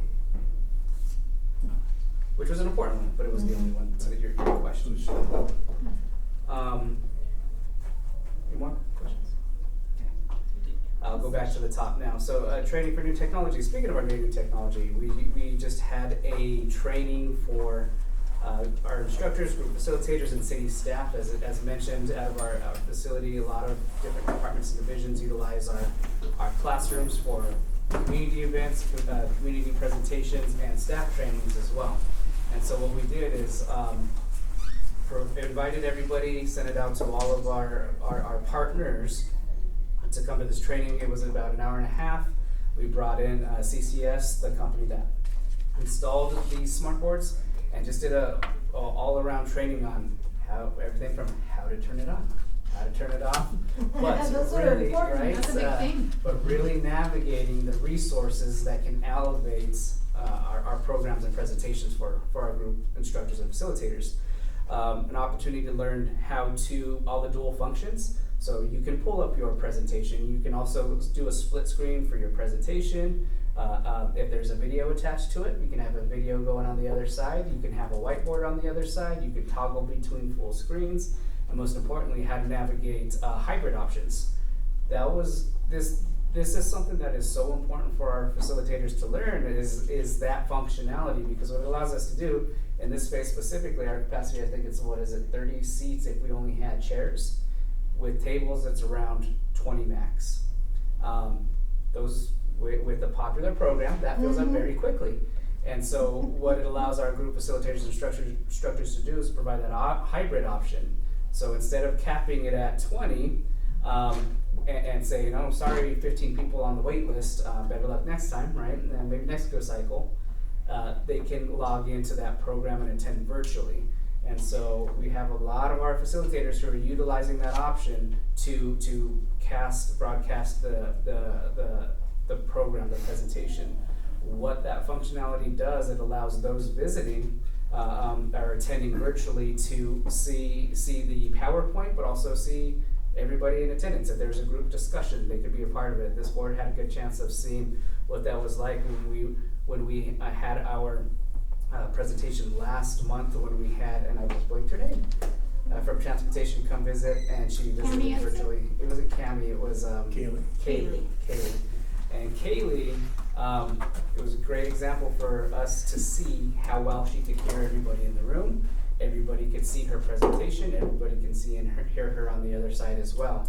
So it just showed the dual functionality that this piece of technology provides when we are at capacity. We don't have more classrooms, we don't have more availability, and it gives different options for attendance participation in our programs. Speaking of that hybrid possibility, I noticed that Zoom is now downloaded on D. Do you know what version of Zoom that is? Is it a professional version? Because you have a limit on how many you can bring in, and a time limit. So what each functionality does, it allows you as the user to access whatever account you have. So Okay. if I have a Google account, I'll use your example. So if I just have the free Zoom version and not the professional one, and I am the instructor, I'm inviting those hybrid participants, I'm sending them the link to participate. And so what I as the user do in that example is on this device, I log into Zoom, I click on that app, log into Zoom, and it logs me, my personal account in there. So if I have a professional account, that's what I'm logged into. And so it's an easy version, instead of having two different approaches, right? It's a computer. I can go into the browser, enter Zoom, put my account information just like we would on any computer. Or I click that app, and I'm just putting in the presentation code and my confirmation I'm who I am, and I'm logged in. It's much more simple. It simplifies those processes as well. So again, once we get more comfortable with that, it provides more opportunity for our participants who don't get to attend because the enrollment is at capacity. And we keep sick people out of here too. So this is, we recorded it, we partnered with Longmont Public Media, because what that does, it allows us to record this. So when we have new instructors coming in, we can send them that video, that training. And we are working on a manual as well, so that we'll have a physical copy of how to, a video copy to watch to learn about how to access and navigate this. And of course, if they want to come in and learn before, we'll give them that opportunity. Is that video available now? Not yet, and not yet. So they were still cleaning everything up to finalize that. And so once we have, it allows them, but also if another division department says, hey, Ronnie, we want to do this community presentation in 2 weeks at your classroom starting at 7 p.m., I'm gonna be honest, I'm not gonna be here for that to walk them through and show them. Bianca's got family that she's gotta go take care of. So it's here's the video, here's the link, here's the manual. Your responsibility to come and connect with us during business hours if you have any questions to navigate it before. So we have more resources to give to those utilizing our facility to be successful. So kudos to Brandy for organizing that. She's incredible, she's amazing. And we all knew that, right? Absolutely. Elder Exchange updates, we are still moving forward. July 15th through 19th? 15th through 19th, Wednesday through Sunday, July 15th through 19th. today's meeting I have with them, they're hoping to have word from business council for identified dates for the second exchange where our participants would go to the reservation. A communication about registration applications for the other exchange, if for those who are interested, is hoping to go out tomorrow once I collect that information, so we have accurate information for our applicants. We are gonna do the application process as we did last year, where applicants apply and leadership will vet the applications based off of availability for both trips to attend. What was the date on that? July 15th through 19th, Okay. Wednesday through Sunday. AAA Community Conversations updated the board last month that we are partnering with Boulder County to provide those opportunities for them to connect with our community to gather information for them to do their Boulder County annual report. The dates that have been identified are June 5th for a Spanish-specific conversation, 10 through 11:30, Monday, June 8th, 10 to 11:30, and Monday, June 22nd from 5:30 to 7 p.m. This is not a senior center-led conversation. It's not specific to Longmont Senior Center. It's Boulder County as a whole. They want to hear from our community to learn how they can best utilize their resources and provide supports throughout Boulder County. 2026 maintenance closure, just want to again put that on everybody's radar that we will have our facility closure July 20th through August 3rd, and we will be closed during that time, no programs or meetings. Does not impact us as a board. We will have our board meeting that Wednesday in August, so. Run those dates again? July 20th through August 3rd. Okay. July 20 through August 30th? August 3rd. Oh, August 30th, sorry. Yeah. That'd be a long closure. Yeah, Why not though, right? And that is my report. One question, and I apologize. On the Elder Exchange, July 15th, that's them coming here? That's them coming here. Okay.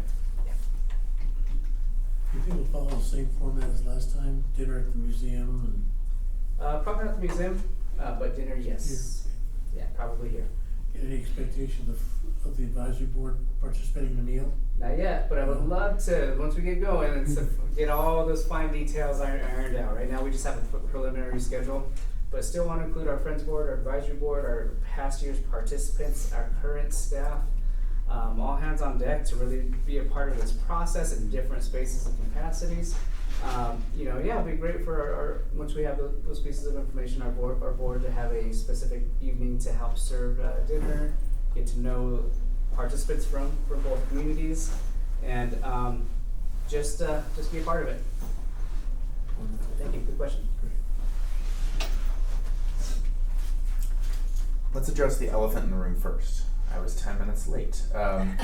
When we changed the timing of the meetings, it runs right up against the hard meeting that I've had recurring on Wednesdays for my day job. So sometimes those end early, sometimes I can take those from the car to Echo. So apologies. Just wanted to let you know that the timing shift puts it very tight there.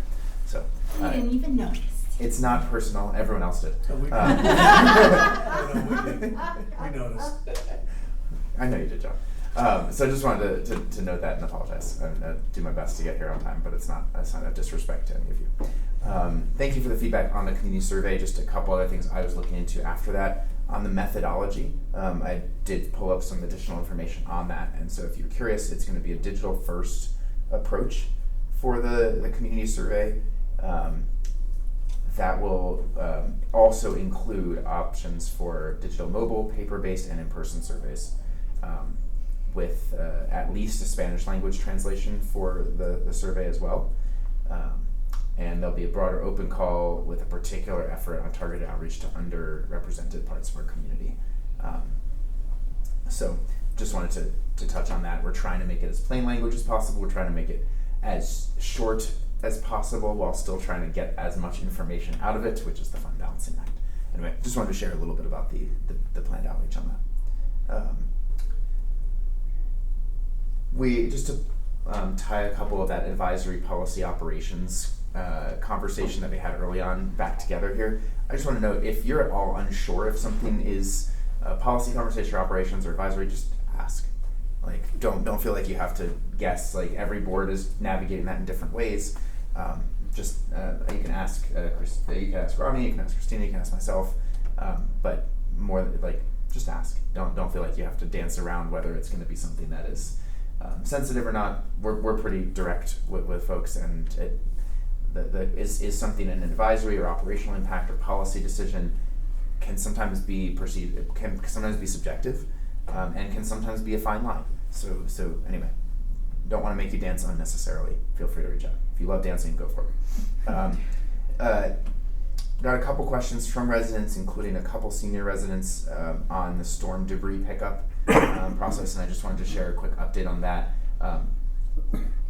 From as of Monday morning, 9th Street and North has been collected, and a few pockets within neighborhoods south of 9th Street. The whole city is still expected to get a pickup, and just since there's labor effort that goes into this, it can be unsettling and can obstruct some of people's sidewalks and how people navigate. Just wanted to let people know, and as representatives of the community and ambassadors for different neighborhoods, that is still, the city still plans to pick up those piles.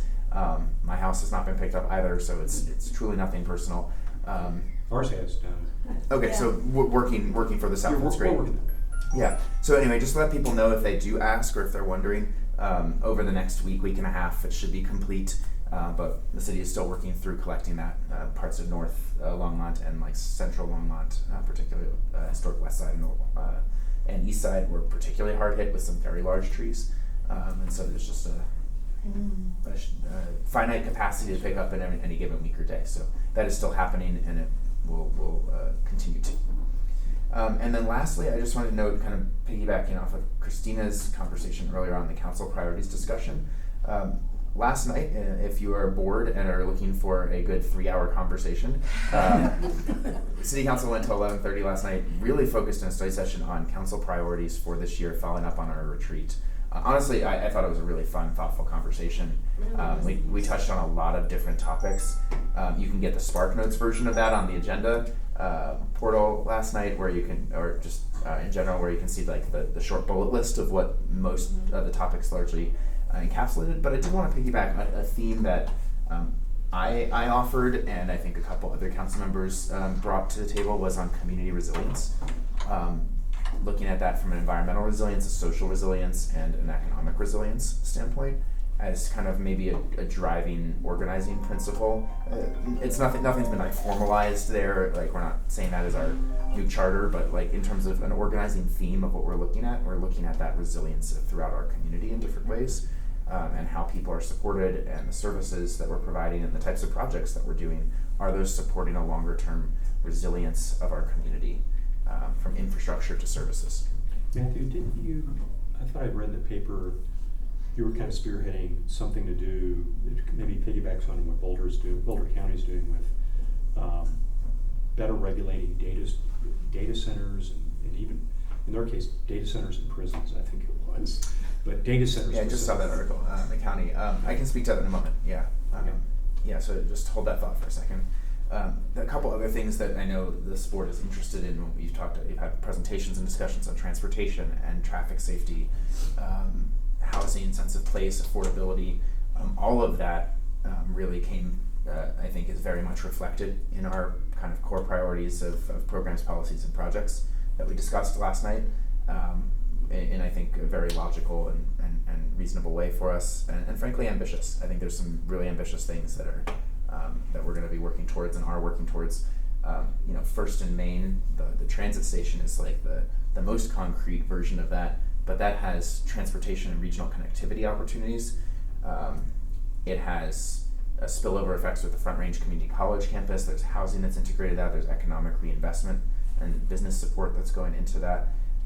There's sustainability components going into that. There's the connection of Kaufman Street all the way down to the Greenway that will be completed as a result of that project too. So that's, I mean, if you think about a core project that's pulling on a lot of the goals and principles that you have all talked about and that I know are important to the community, that is moving very quickly right now as well, and is still very much a front and center project for this council.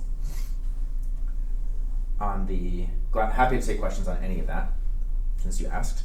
Yes, I introduced two proposals at the end of April. One was to ban what we're calling hyperscale data centers and defining that at approximately 70 megawatts of electrical capacity or greater. If you don't know what that means, that's approximately 35,000 homes or households of consumption equivalent. And it's an imperfect metric, but using some of the Colorado averages, that would be kind of what you think about.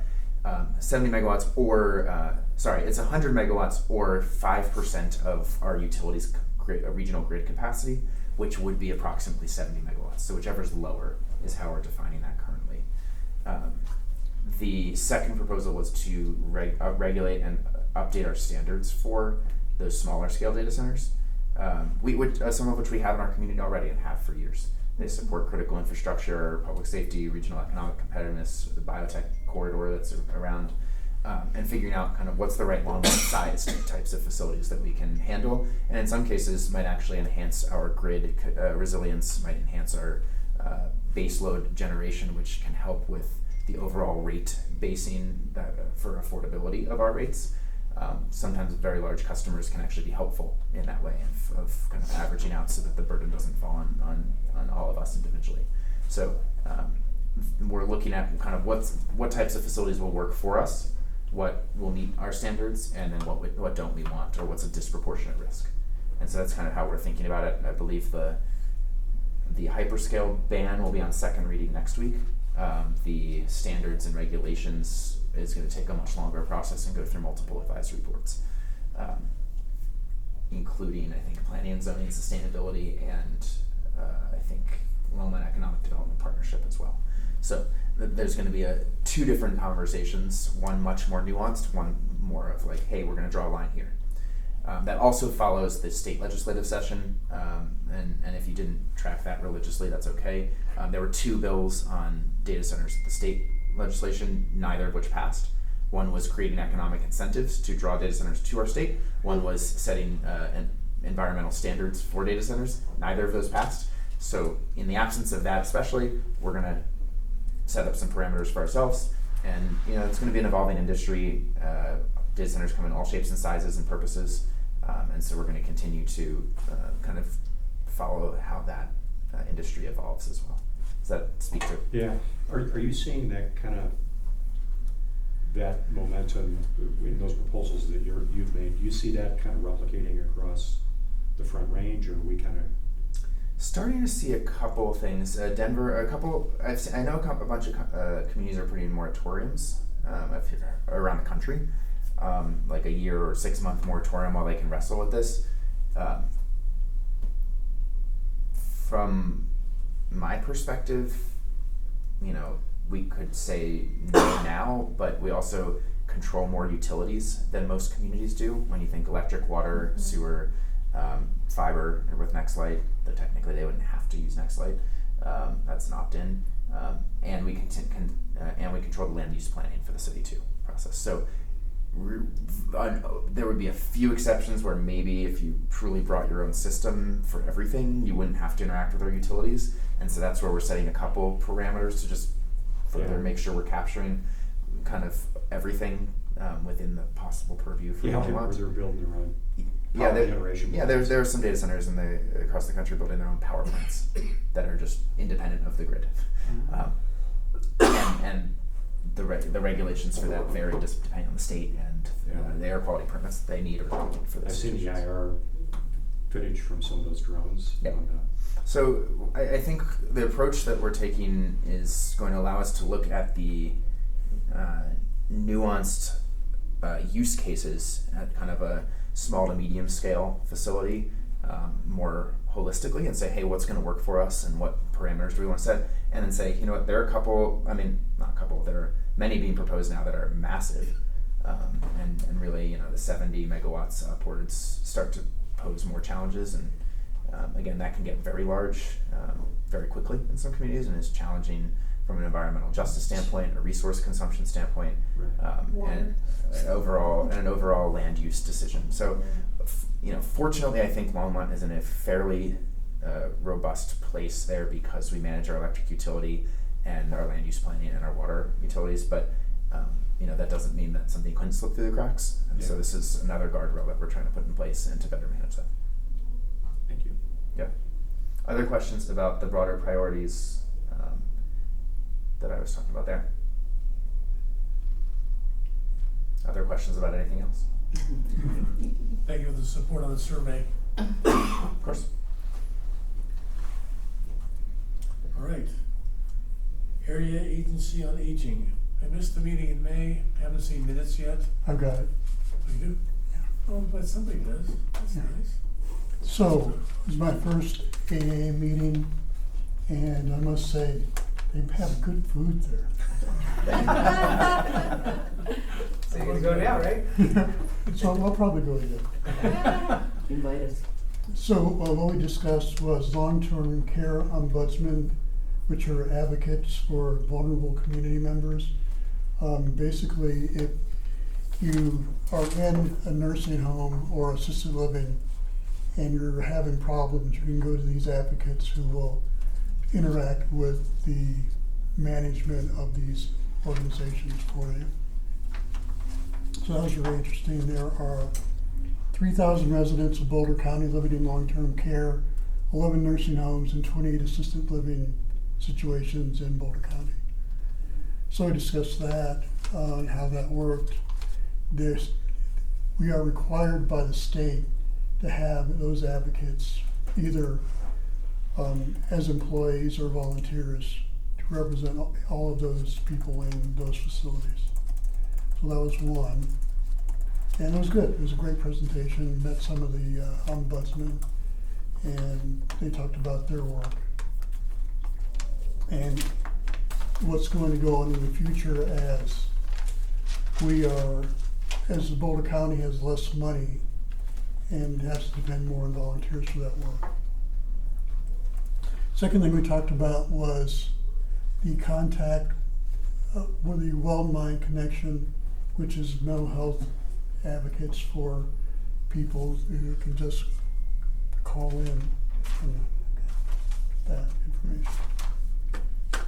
The third thing we talked about was guardianships, conservationships, POAs, MPOAs, and more by a guy named Scott Beard, who's an attorney who works in Boulder County, has an office in hygiene. And he talked about some of the different options that you have at end of life, how you want your estate done, your wills, your trust. So that was that part. So that was AA, and they're having another meeting this Friday. I think I'm gonna probably just dial in for this one. They talk about the impact of some of the budget cuts. I know that's been brought up at other meetings. Yes, they did. And they're already figuring out what they're gonna do with, because they're gonna have to downsize, they just don't have the money. Because The last meeting I went to, there was somebody that'd been there for 17 years that had been cut because of budgets, and they expected more to come. yeah, Impact on staff. yeah, they did talk about that, and it's unfortunate, and they're gonna just have to depend on more volunteering. I shared with the Friends Board the impact that's gonna have on our staff, right? We're still gonna only be able to do what we can. There's only so many hours and appointments within a day that we can meet. It just means that wait list may grow, right? So that's why the request for 2 resource specialists was made and so important. Okay. Questions? Thank you. John? Yeah. Give it, John. Friends of Longmont Senior Center. So I'm not going to go through all this. A lot of it actually Ronnie covered because Ronnie had made it when Brandy and Ronnie were at the Friends meeting. They covered a lot of the priorities for the budgeting process, so I'm not going to go through all that. One thing I did want to point out under the new business section, I thought it was interesting, the challenges that we're seeing with Social Security related issues. Ronnie, I think Randy brought this one up, didn't she? And she brought up the example of a Latino family that was flagged by Social Security for changes in their immigration status. And their Social Security payments were stopped pending resolution of status. They're seeing more of that. That's obviously a troubling trend Yeah. that we're seeing. I've noticed too in the SCTC, when we help seniors, we're getting more seniors come in with challenges with Social Security. Social Security obviously is forcing people to go online, and some of the seniors are having trouble with navigating Social Security online, so we're trying to help them the best way we can. Under old business, I highlighted something on board recruitment.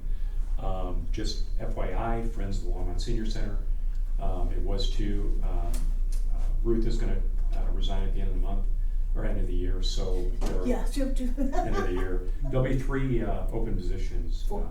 There'll be 4 now? There's 4. Oh, Yeah. 4, okay. Cause Michelle, Ruth, Roger, And Robin just resigned. and Robin. Oh, Robin resigned? She had health issues. Health issues. Oh, I did not know that. Just did it. So, Cool. if you know anyone. Okay, wow. Any 4. And then I was just gonna, the logos update, I don't know if you guys, I know that there were a couple of different logo options that were Right, presented at the last meeting. we're still working through the final little details. Hopefully certainly by the end of this month. Okay. I was pleased to hear about the food cart, about 40 pounds a day, I think you said. 40 pounds a day go off that food cart. Yeah. Started Yesterday, I January. wasn't even Started able January. to finish loading the food cart before half of it was gone. Yeah. It's just the way it is. Any questions? Are we getting, specifically for the food cart, are we getting good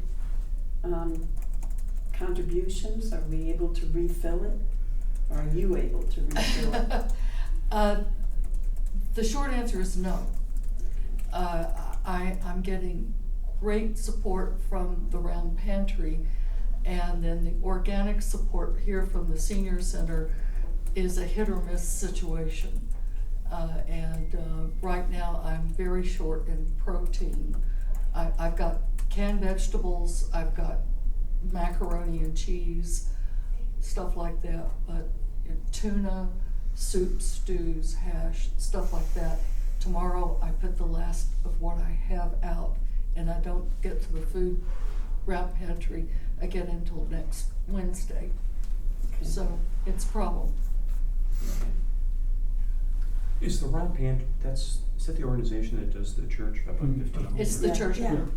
Yeah, the Presbyterian church. Yeah, yeah, and they're wonderful. I mean, the people even look out for things that come into them that they think might be more senior center focused and all of that, so they're wonderful people, and I appreciate it greatly. I'm gonna have to reach out to some other people and so on and so forth. Thanks. I have a question. Is there a place on that cart to maybe put some other resources like Round Pantry, like maybe like a paper that has, you know, if you need more resources, like these are these are maybe some top 3 to also. And we have a copy of that exists, and we put that on the wall inside the little resource nook in the lobby. Oh, okay, so that's we could put a to copy of that. Oh, maybe put a copy Put of that, Yeah. copy of that there, that way. Identifies all the different All the pantries different, that and so it exist. kind of ties it all together. This is very convenient, and then if individuals need more, Right. like this They is read. when the Food monthly, table is. yeah, food table here is, and that might help a little, just a thought. My take on the situation is that the people who do access the food cart, it is convenient because they're generally coming, many of them, not everybody, but many of them do come directly from having their main Yeah. meal at Meals on Wheels. However, and most cases are very aware of other resources that are available They to already them. know. This one happens to be very convenient.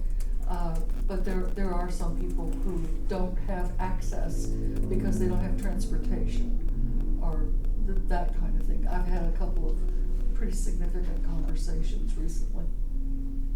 So, do what we can. Yeah. Opportunity to advertise and promote Ride Longmont. Connect them with Eric. Right? He's the spokesman. Very much. Yeah, I mean, and there's an opportunity to we can see there's a small little flyer we can add there too, Ride Longmont for transportation, right? Low costs. Right. And I'm expecting an increase in impact because the Meals on Wheels now are starting to charge for every meal that they, before it was free Monday through Friday, or Monday through Wednesday. And then now it's $2 every day, which, you know, for most of us doesn't seem like a lot of money, but for people who are on extremely fixed incomes, it's, Last I checked with Meals on Wheels, they have not seen a decline in That's good. participation. The same amount of that's good. meals have been consistent Mhm. since they moved back to every day being a paid meal. So that's a good sign. At the That's a same good time. sign, it is. yeah. But It's is still it sustainable? But, I see, I mean, it's if you still go, hard if to you go know. look at the cart right now, it's, Gone. yeah. And I won't be able to get back there until after 3, so. Thank you, John. Eric, sustainability? Yeah, I missed it. So, yeah, no excuse. Was one of those days I fell asleep. So I missed it. I am in contact with Zach and I'll have a report next meeting. John? Anything you wanna add? Employment?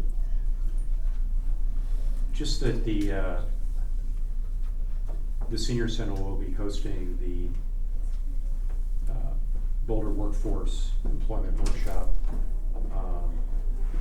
When was that? September? September, yeah, I think I've got it. 15th, I think, something like that. That's not right. I'm not sure, Ronnie, if you know. I think I had it in the update. I have it somewhere. I know Brandy mentioned that. So Brandy's working on that. So Brandy partners with them, I believe every other year, to provide a location for senior employment. So Yeah.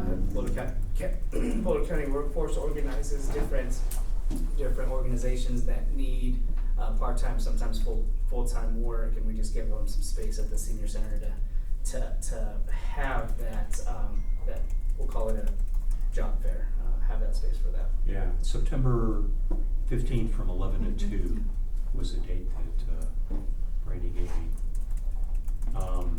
D&E, I believe, right? What's that? Classroom D&E. I don't know the room, Mhm. I would imagine so. Yeah, because it kicks out our class. Yeah. On that day. Yeah, that's why we know the date. Okay, good. Liz, not escape.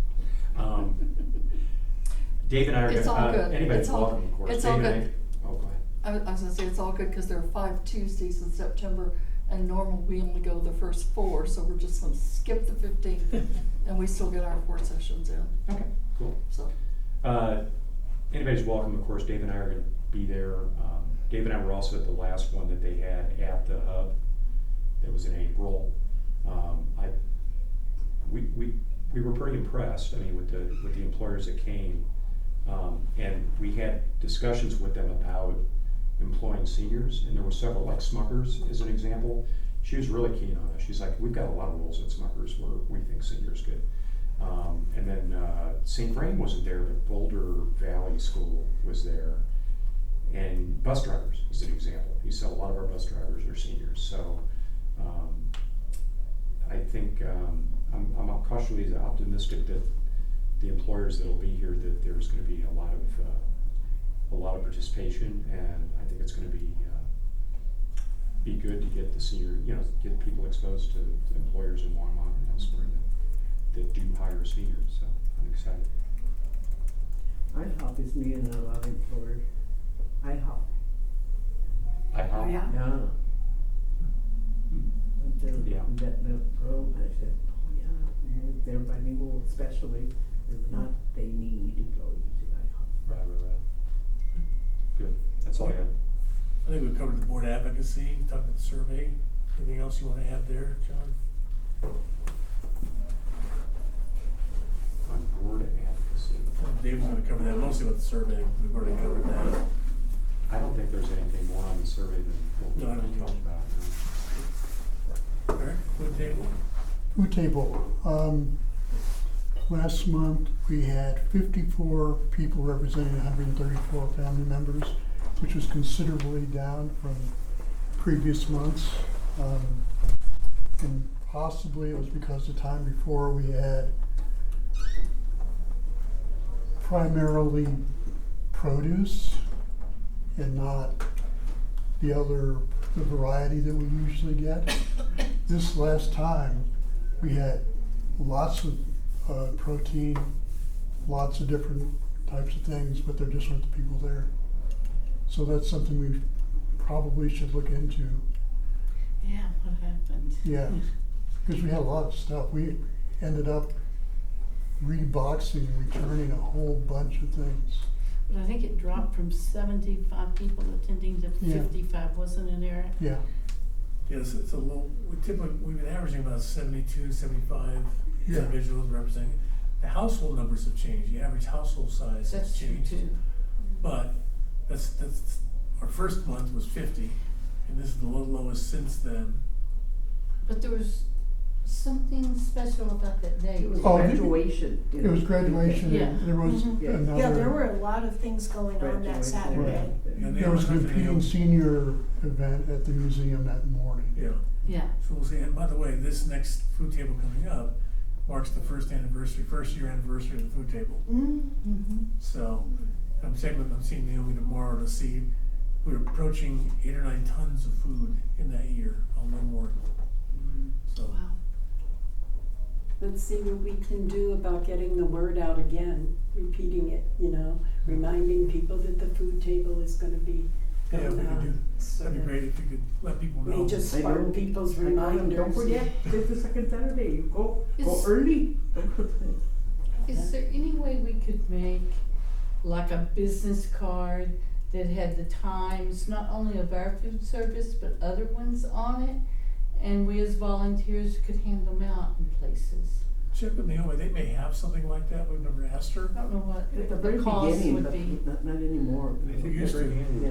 Just Yeah, she used to. Yeah, she used to have a schedule Yeah, of what just a was little- upcoming. Updated, because about- some have stopped and, But some that are was ongoing, so early we on. need an updated one. Yes. She's always, they have standing Collier Park and other places, so that's a Yeah. great to ask her about those. Right, even the wine for more. Yeah. Yeah, the Y in Collier every weekend during the summer, Yeah. so. But the wine's not doing it anymore. Yeah, and they were doing All mine in, but I right. haven't seen So them they're not even now. using the parking lot? I don't think so, I don't know, I'm not sure. Are they using the parking lot, the wine, since it's closed, they just have the childcare? I don't think so. Yeah, I don't think so, yeah. So we need kind of an updated square to give it to people, don't forget and get, whatever. Anything else on food table? Hmm. Oh, there's one coming up. Yeah, next week on the 11th. Who all will be there? Same old same. Some people. I'll put Mike down too. Okay, I'll be out of town. Me too. Eric, I We'll won't be have there. I won't be there either. Be out of town. okay. Denise is still gone. right? Thank you. Please. Thank you all for continued participation. Board updates, open discussion, do we think, I think to add, there's a Can I? proclamation, John? Yes. Oh, yeah. We're having a big Latin dance tomorrow afternoon, 4 to 6. So you So could be a featured dancer, cause I saw you in your you Go going? magazine, I'm just wondering. Are you gonna be Sponsored out by there for Fred. us? Fred's Yeah. sponsored. CMP. All right. yeah, it's gonna be fun. The I Latin wasn't gonna be salsa there, but I dance think I will. tomorrow. Come out there, how much they Is it learn. here? Oh, I didn't. You've learned a lot. It's in the go. I mean, It's my under- brain under didn't get it. oh. I didn't mean it wasn't available to me. John, anything on the Under proclamation? CEP. Yeah, I finally got, so this was interesting, so when they give you the proclamation, I thought this thing was an envelope, and I was like upset because it's glued, this page is glued to this. Turns out this is not an envelope, this is just a blue piece of paper that they fold over the proclamation. Would you tell us how you tried to fix that the first time? Just mention Oh. that one, please. So I thought it was like your normal, like an envelope with just the sticky stuff, so I steamed it, and it just ruined the first one. So then she gives me this one, Erica, and I'm like, Erica, it's the same thing, she's like, oh yeah, that's how we always hand them out. So can you give me one that doesn't have the blue things stuck over the top of it? And she said, yeah, I can do that and print it out right now. And my thought is that maybe, Ronnie, we might want to put this in like a frame and frame it somewhere in the senior center. So who would these go to? You? To the boss. To the boss. Did you bring the steamed one also, or did you got rid of that? I would like to Did you- send it to like. I would too. I would do that, I would give it to You the want me to boss. write that? Yeah, let's see here's what it says. Okay, so it says, whereas the city of Longmont includes a growing number of older Americans who contribute their experience, knowledge, and strength to our community, and whereas this year's theme is designated to celebrate the strength of older adults and encourage them to champion their own physical and mental well-being, and during Older Americans Month, let us pause to acknowledge the contributions that older Americans can bring to our families and to our community, and older Americans have helped build our economy, defend our freedom, and shape the character of our communities. And whereas many older Americans have worked for decades to support and grow families, nurture their communities. In retirement, many continue to spend time volunteering for those in need, such as providing much needed child care or to simply be of service wherever and whenever they can. And all residents benefit when older Americans can remain vital and vibrant by aging in place within their communities and managing their physical and mental health care. And let us take time this month to recognize older Americans' contributions and to reaffirm our commitments to acknowledge and serve the older Americans in Longmont. Now therefore, I, Susie Howdoggo Faring, by virtue of the authority vested in me, and the City Council of the City of Longmont, do hereby proclaim the month of May 2026 as Older Americans Month in Longmont. Beautiful. Thank you, John.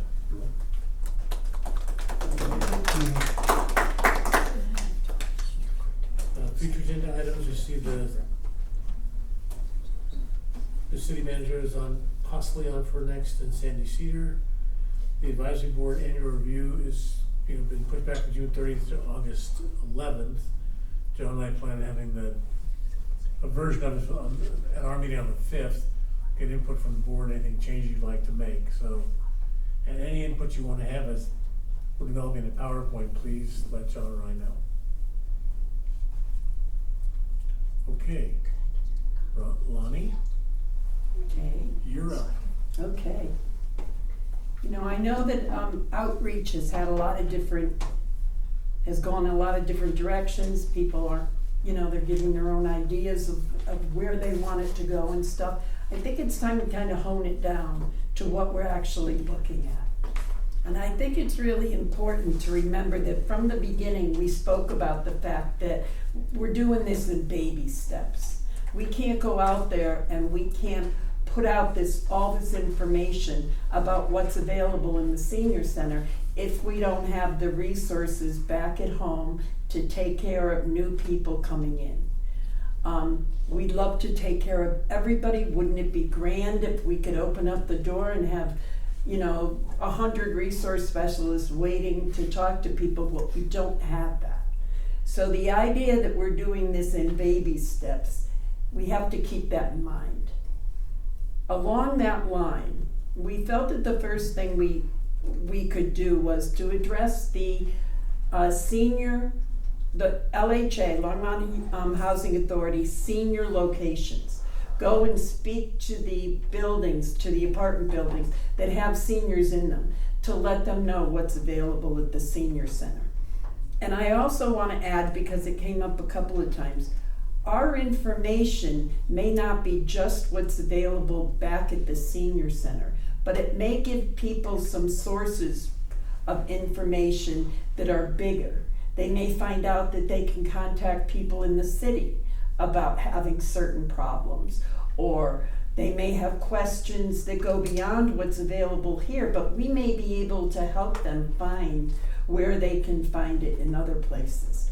So our information is not just about bring everybody in the front door here and get them all, going in all of our classes and activities and all of the resources that are available, but to make us the source of bigger information where people can ask, what do I do about this? What do I do about that? And in some cases, it's been brought up a couple of times, it could be an easy fix.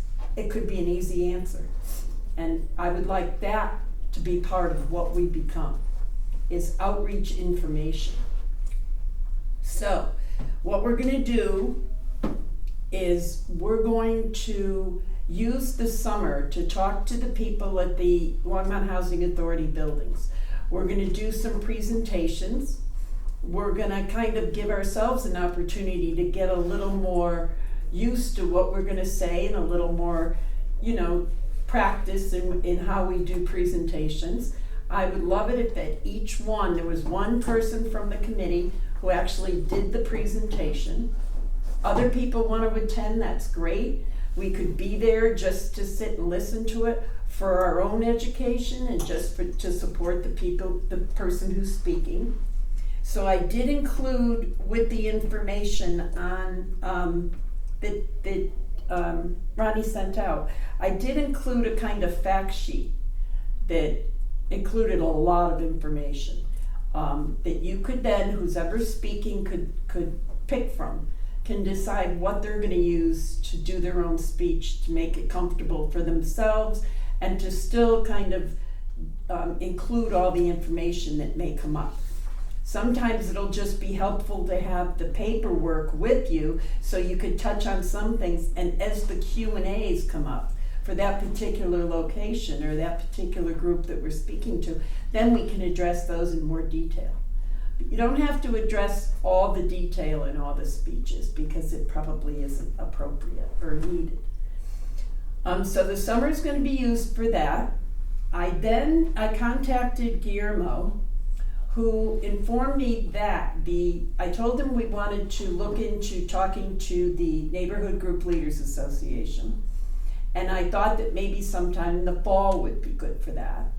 And he let me know that September meeting of the NGLA is actually a community fair, a resource fair that they have during their meeting.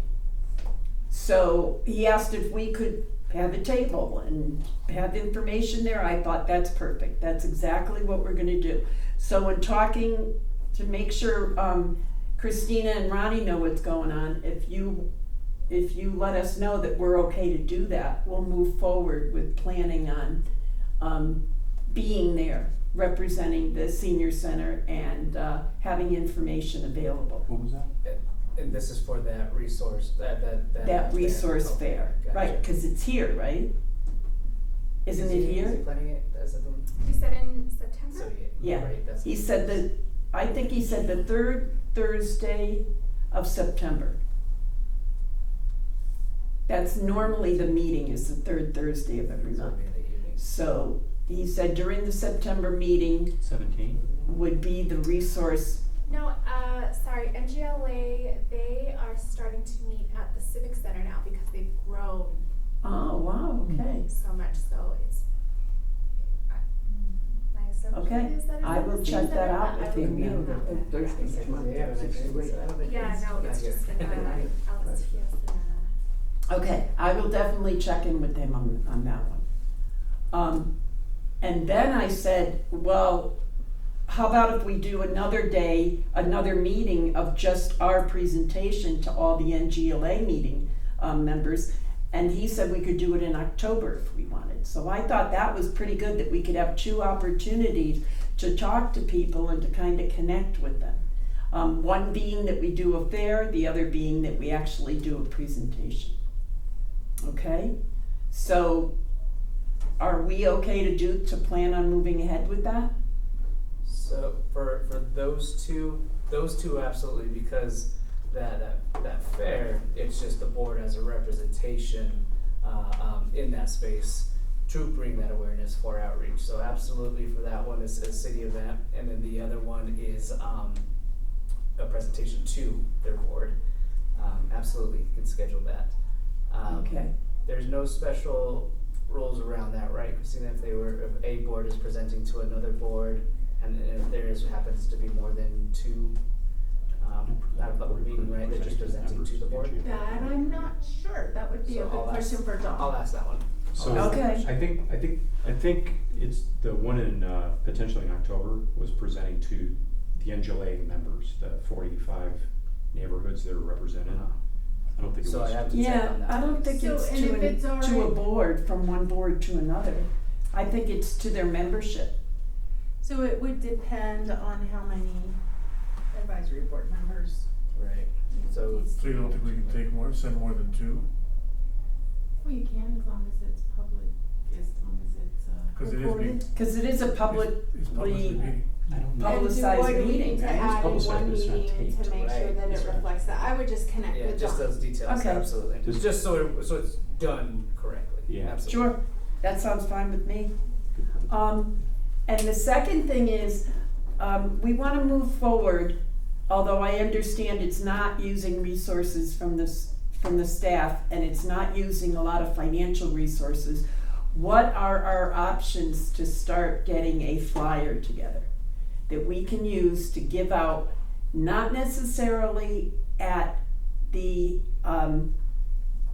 Longmont, Housing Authority locations, but if we go outside that to civic groups and things like that. Mhm. Including what we said also is to add to the flyer a QR code, so we're not giving out Right. any of the books or anything like that. So we can look at a couple different things, right? Last year, budget came down to the last dollars. It was very, very, very tight. So we could look at that.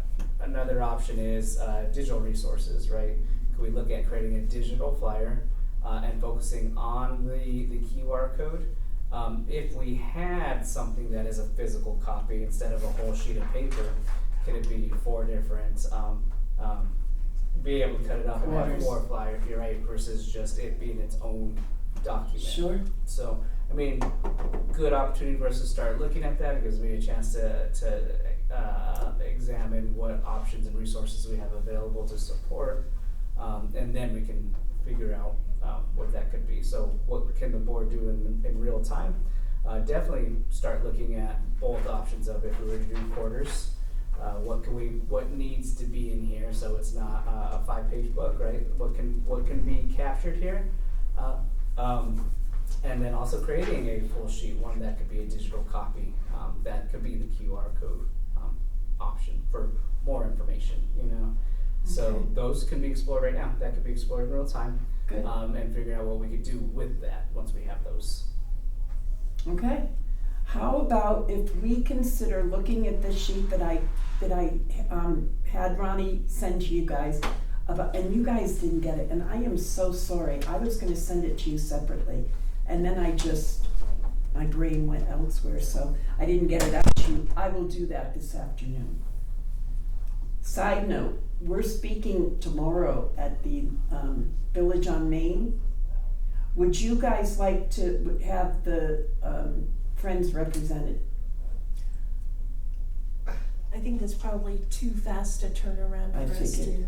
Yeah. I figured. get Well, somebody. one of the reasons I'd like to have Friends link up with our, our outreach committee is to be able to let people know about that they can donate. We We go would to like that. groups like civic groups, and they wanna say, oh yeah, it's great, get all excited about what's going on at the senior center, you can hit them with and the best way to donate is. So that's not gonna be really relevant for Longmont Housing Authority properties. So I don't think it's as important to get you looped in then, but I think come September, if you guys could keep in mind what the activity or what the fair is and be included in that. Mhm. And then in October, what the annual or the monthly meeting is and be included in that, I think would be helpful. Lonnie, I was Okay. gonna be there tomorrow. Actually, the question I have for Christina or Ronnie, if I went there as the from the advisory board, not to participate, just be in the audience. If John and Lonnie there, my being in the audience doesn't matter from a sunshine law standpoint, does it? I'm not, Could you go as a friend board member? well, that was my next question, just, Make it okay. easy. I'll go as a friends board member instead, so I can speak to whatever the friends might just say. So I'll be there Might tomorrow. be the easiest. Okay, I'll be there tomorrow as a You friend, think? I agree. not scab. Okay, So, all right, good. and Good, unaccustomed as that'll I am be to public fine. speaking, I'll be happy to toss out some tidbits. Okay.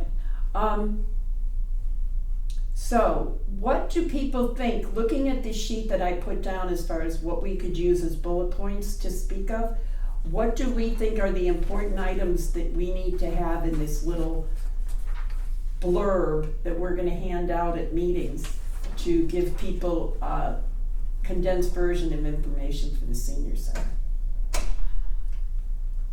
Does anybody? What you mentioned earlier, narrowing it down, and the answer to that is gonna depend on what do you wanna focus on right now. Right, that's what we're deciding right here. So, What do we wanna focus on? yeah, Well, I think the services are absolutely important. What services are available at the senior center? And then, here, let's look at this. So I might have a. Right, exactly. I might have an option for you. So this is good for that one page handout we were talking about, right? Brandy has something that I can share to you to review, and I can share for the board's feedback as well, if they want to use that in this space. On side mission and quest was to create something that lives here at the senior center, something quick and easy that even the city can use for different resources as well, to share who we are as senior services and what comes out of here. And it's just a really small graphic that has, think of it like a web.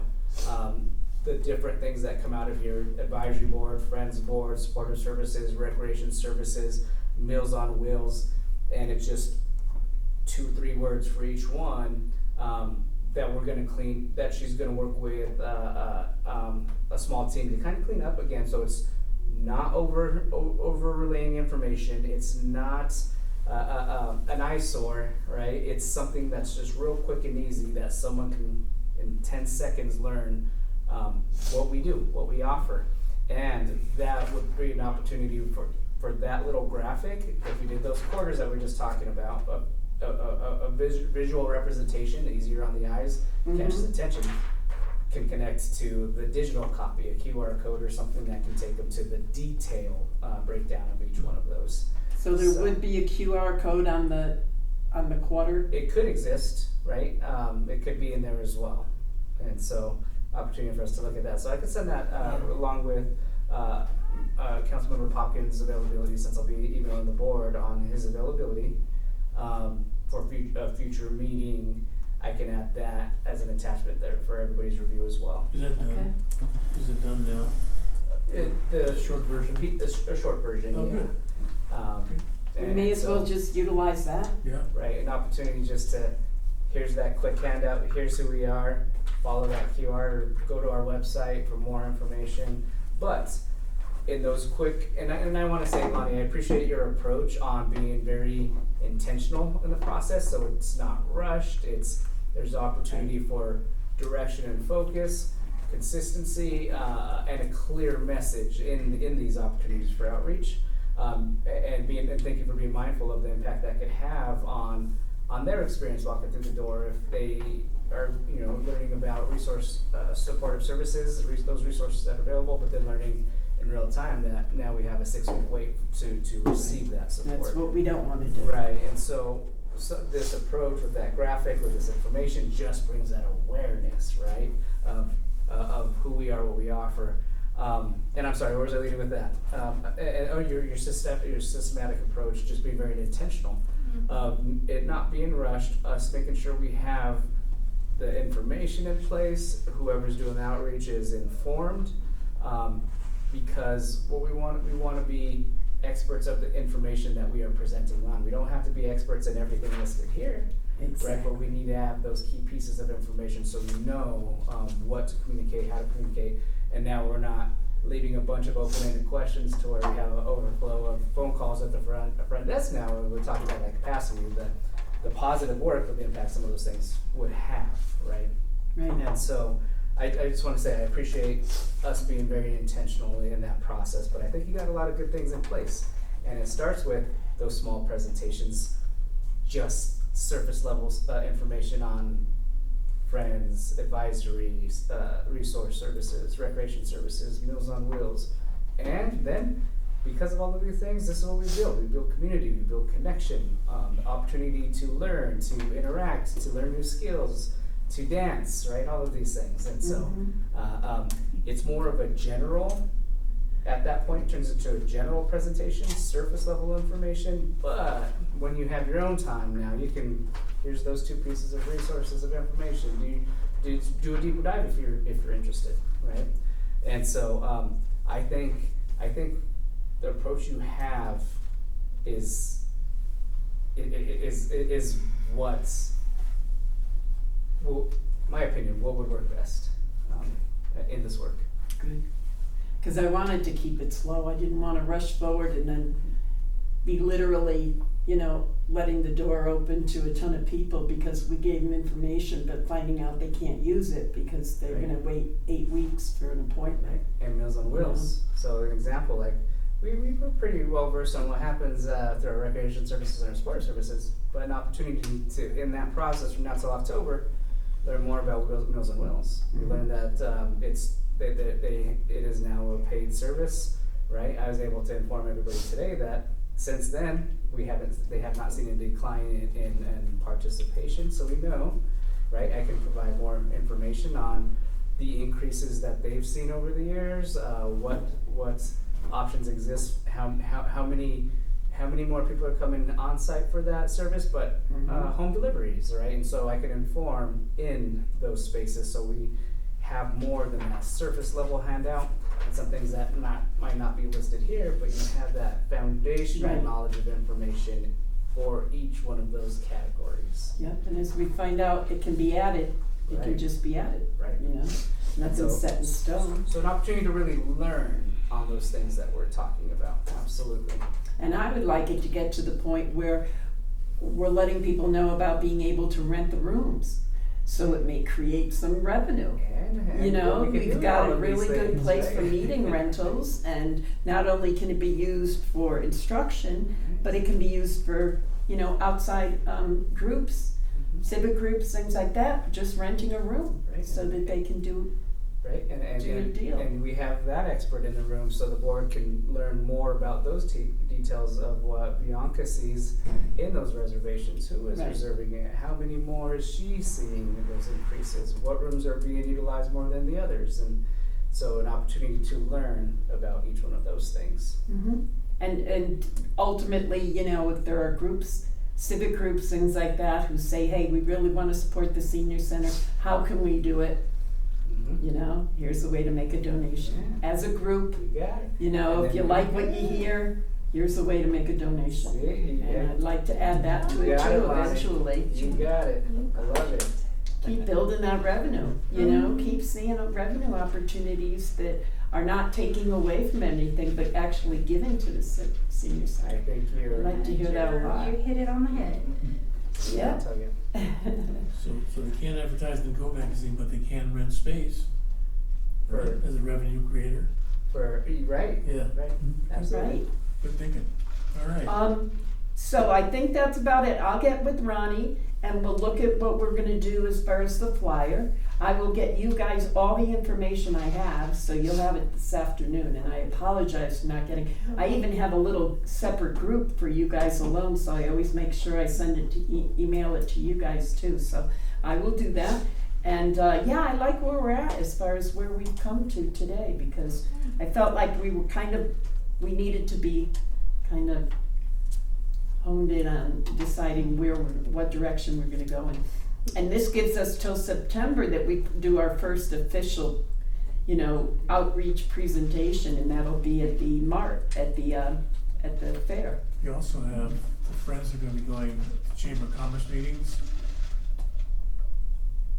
The rest of the year, every Chamber of Commerce meeting, there's trying to get friends to participate. Okay, And I'm going to, Costco is gonna be there, whatever, you might wanna Okay. get with friends to talk about people from the board going to represent.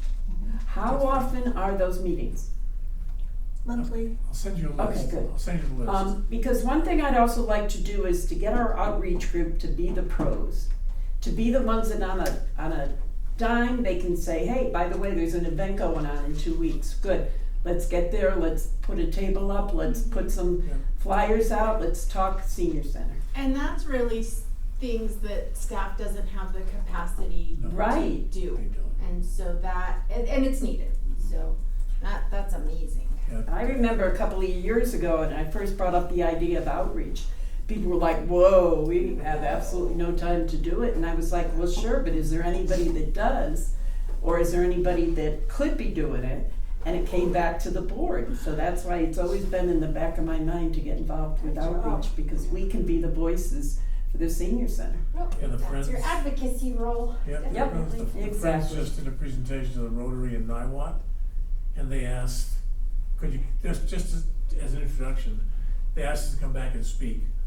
Love to have someone from the board, some members of the board, be there also, because it gives everybody a really, we have friends, we have the advisory board, Yep. it's a cohesive group, so. And awesome. what I'll do is when I contact everybody, I'll let people have the opportunity to say, I am interested in being a speaker. I would like to speak at a meeting. And then as the meeting opportunities come up, I can start filling people's, chances in, or filling them in to speak at different meetings. I'll send you the list of the friends, it's a morning chamber meeting and an evening chamber meeting, so I'll send you the list, you can dispense it as you like, Okay? Business before hours and business after hours. yes. Okay. And in that process, Lonnie, as you're starting to kind of build things out, and we talked about, as you said, being experts in those the pieces of information, and I'll be able to give that information. Make sure you're just collecting lists from that group that you're working with. Send me those list of questions of what has the growth been for home deliveries, for Meals on Wheels. How many more new clients has Resource Services seen in the past year, right? And I can give you those, and that's where we get that at.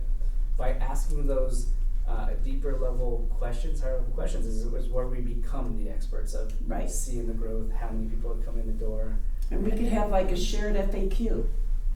Got it. And just keep adding the information on so that whoever needs the information can get the real-time updated version and know exactly what they're speaking of. You got it, Lonnie. You got Sounds it. good? Awesome. Okay. And on that note, On that note, I am finished. Thank you very much, everybody. And thank you for your kindness while I've been out. I really appreciated that card. That still sits, it hangs on my cabinet in my kitchen. I just laugh every time I see it. I don't know, you guys, yeah, you did see it because you signed it, but it was just so sweet to get that. I thought that was so How are you kind. doing? I'm okay. It's just taken a long time.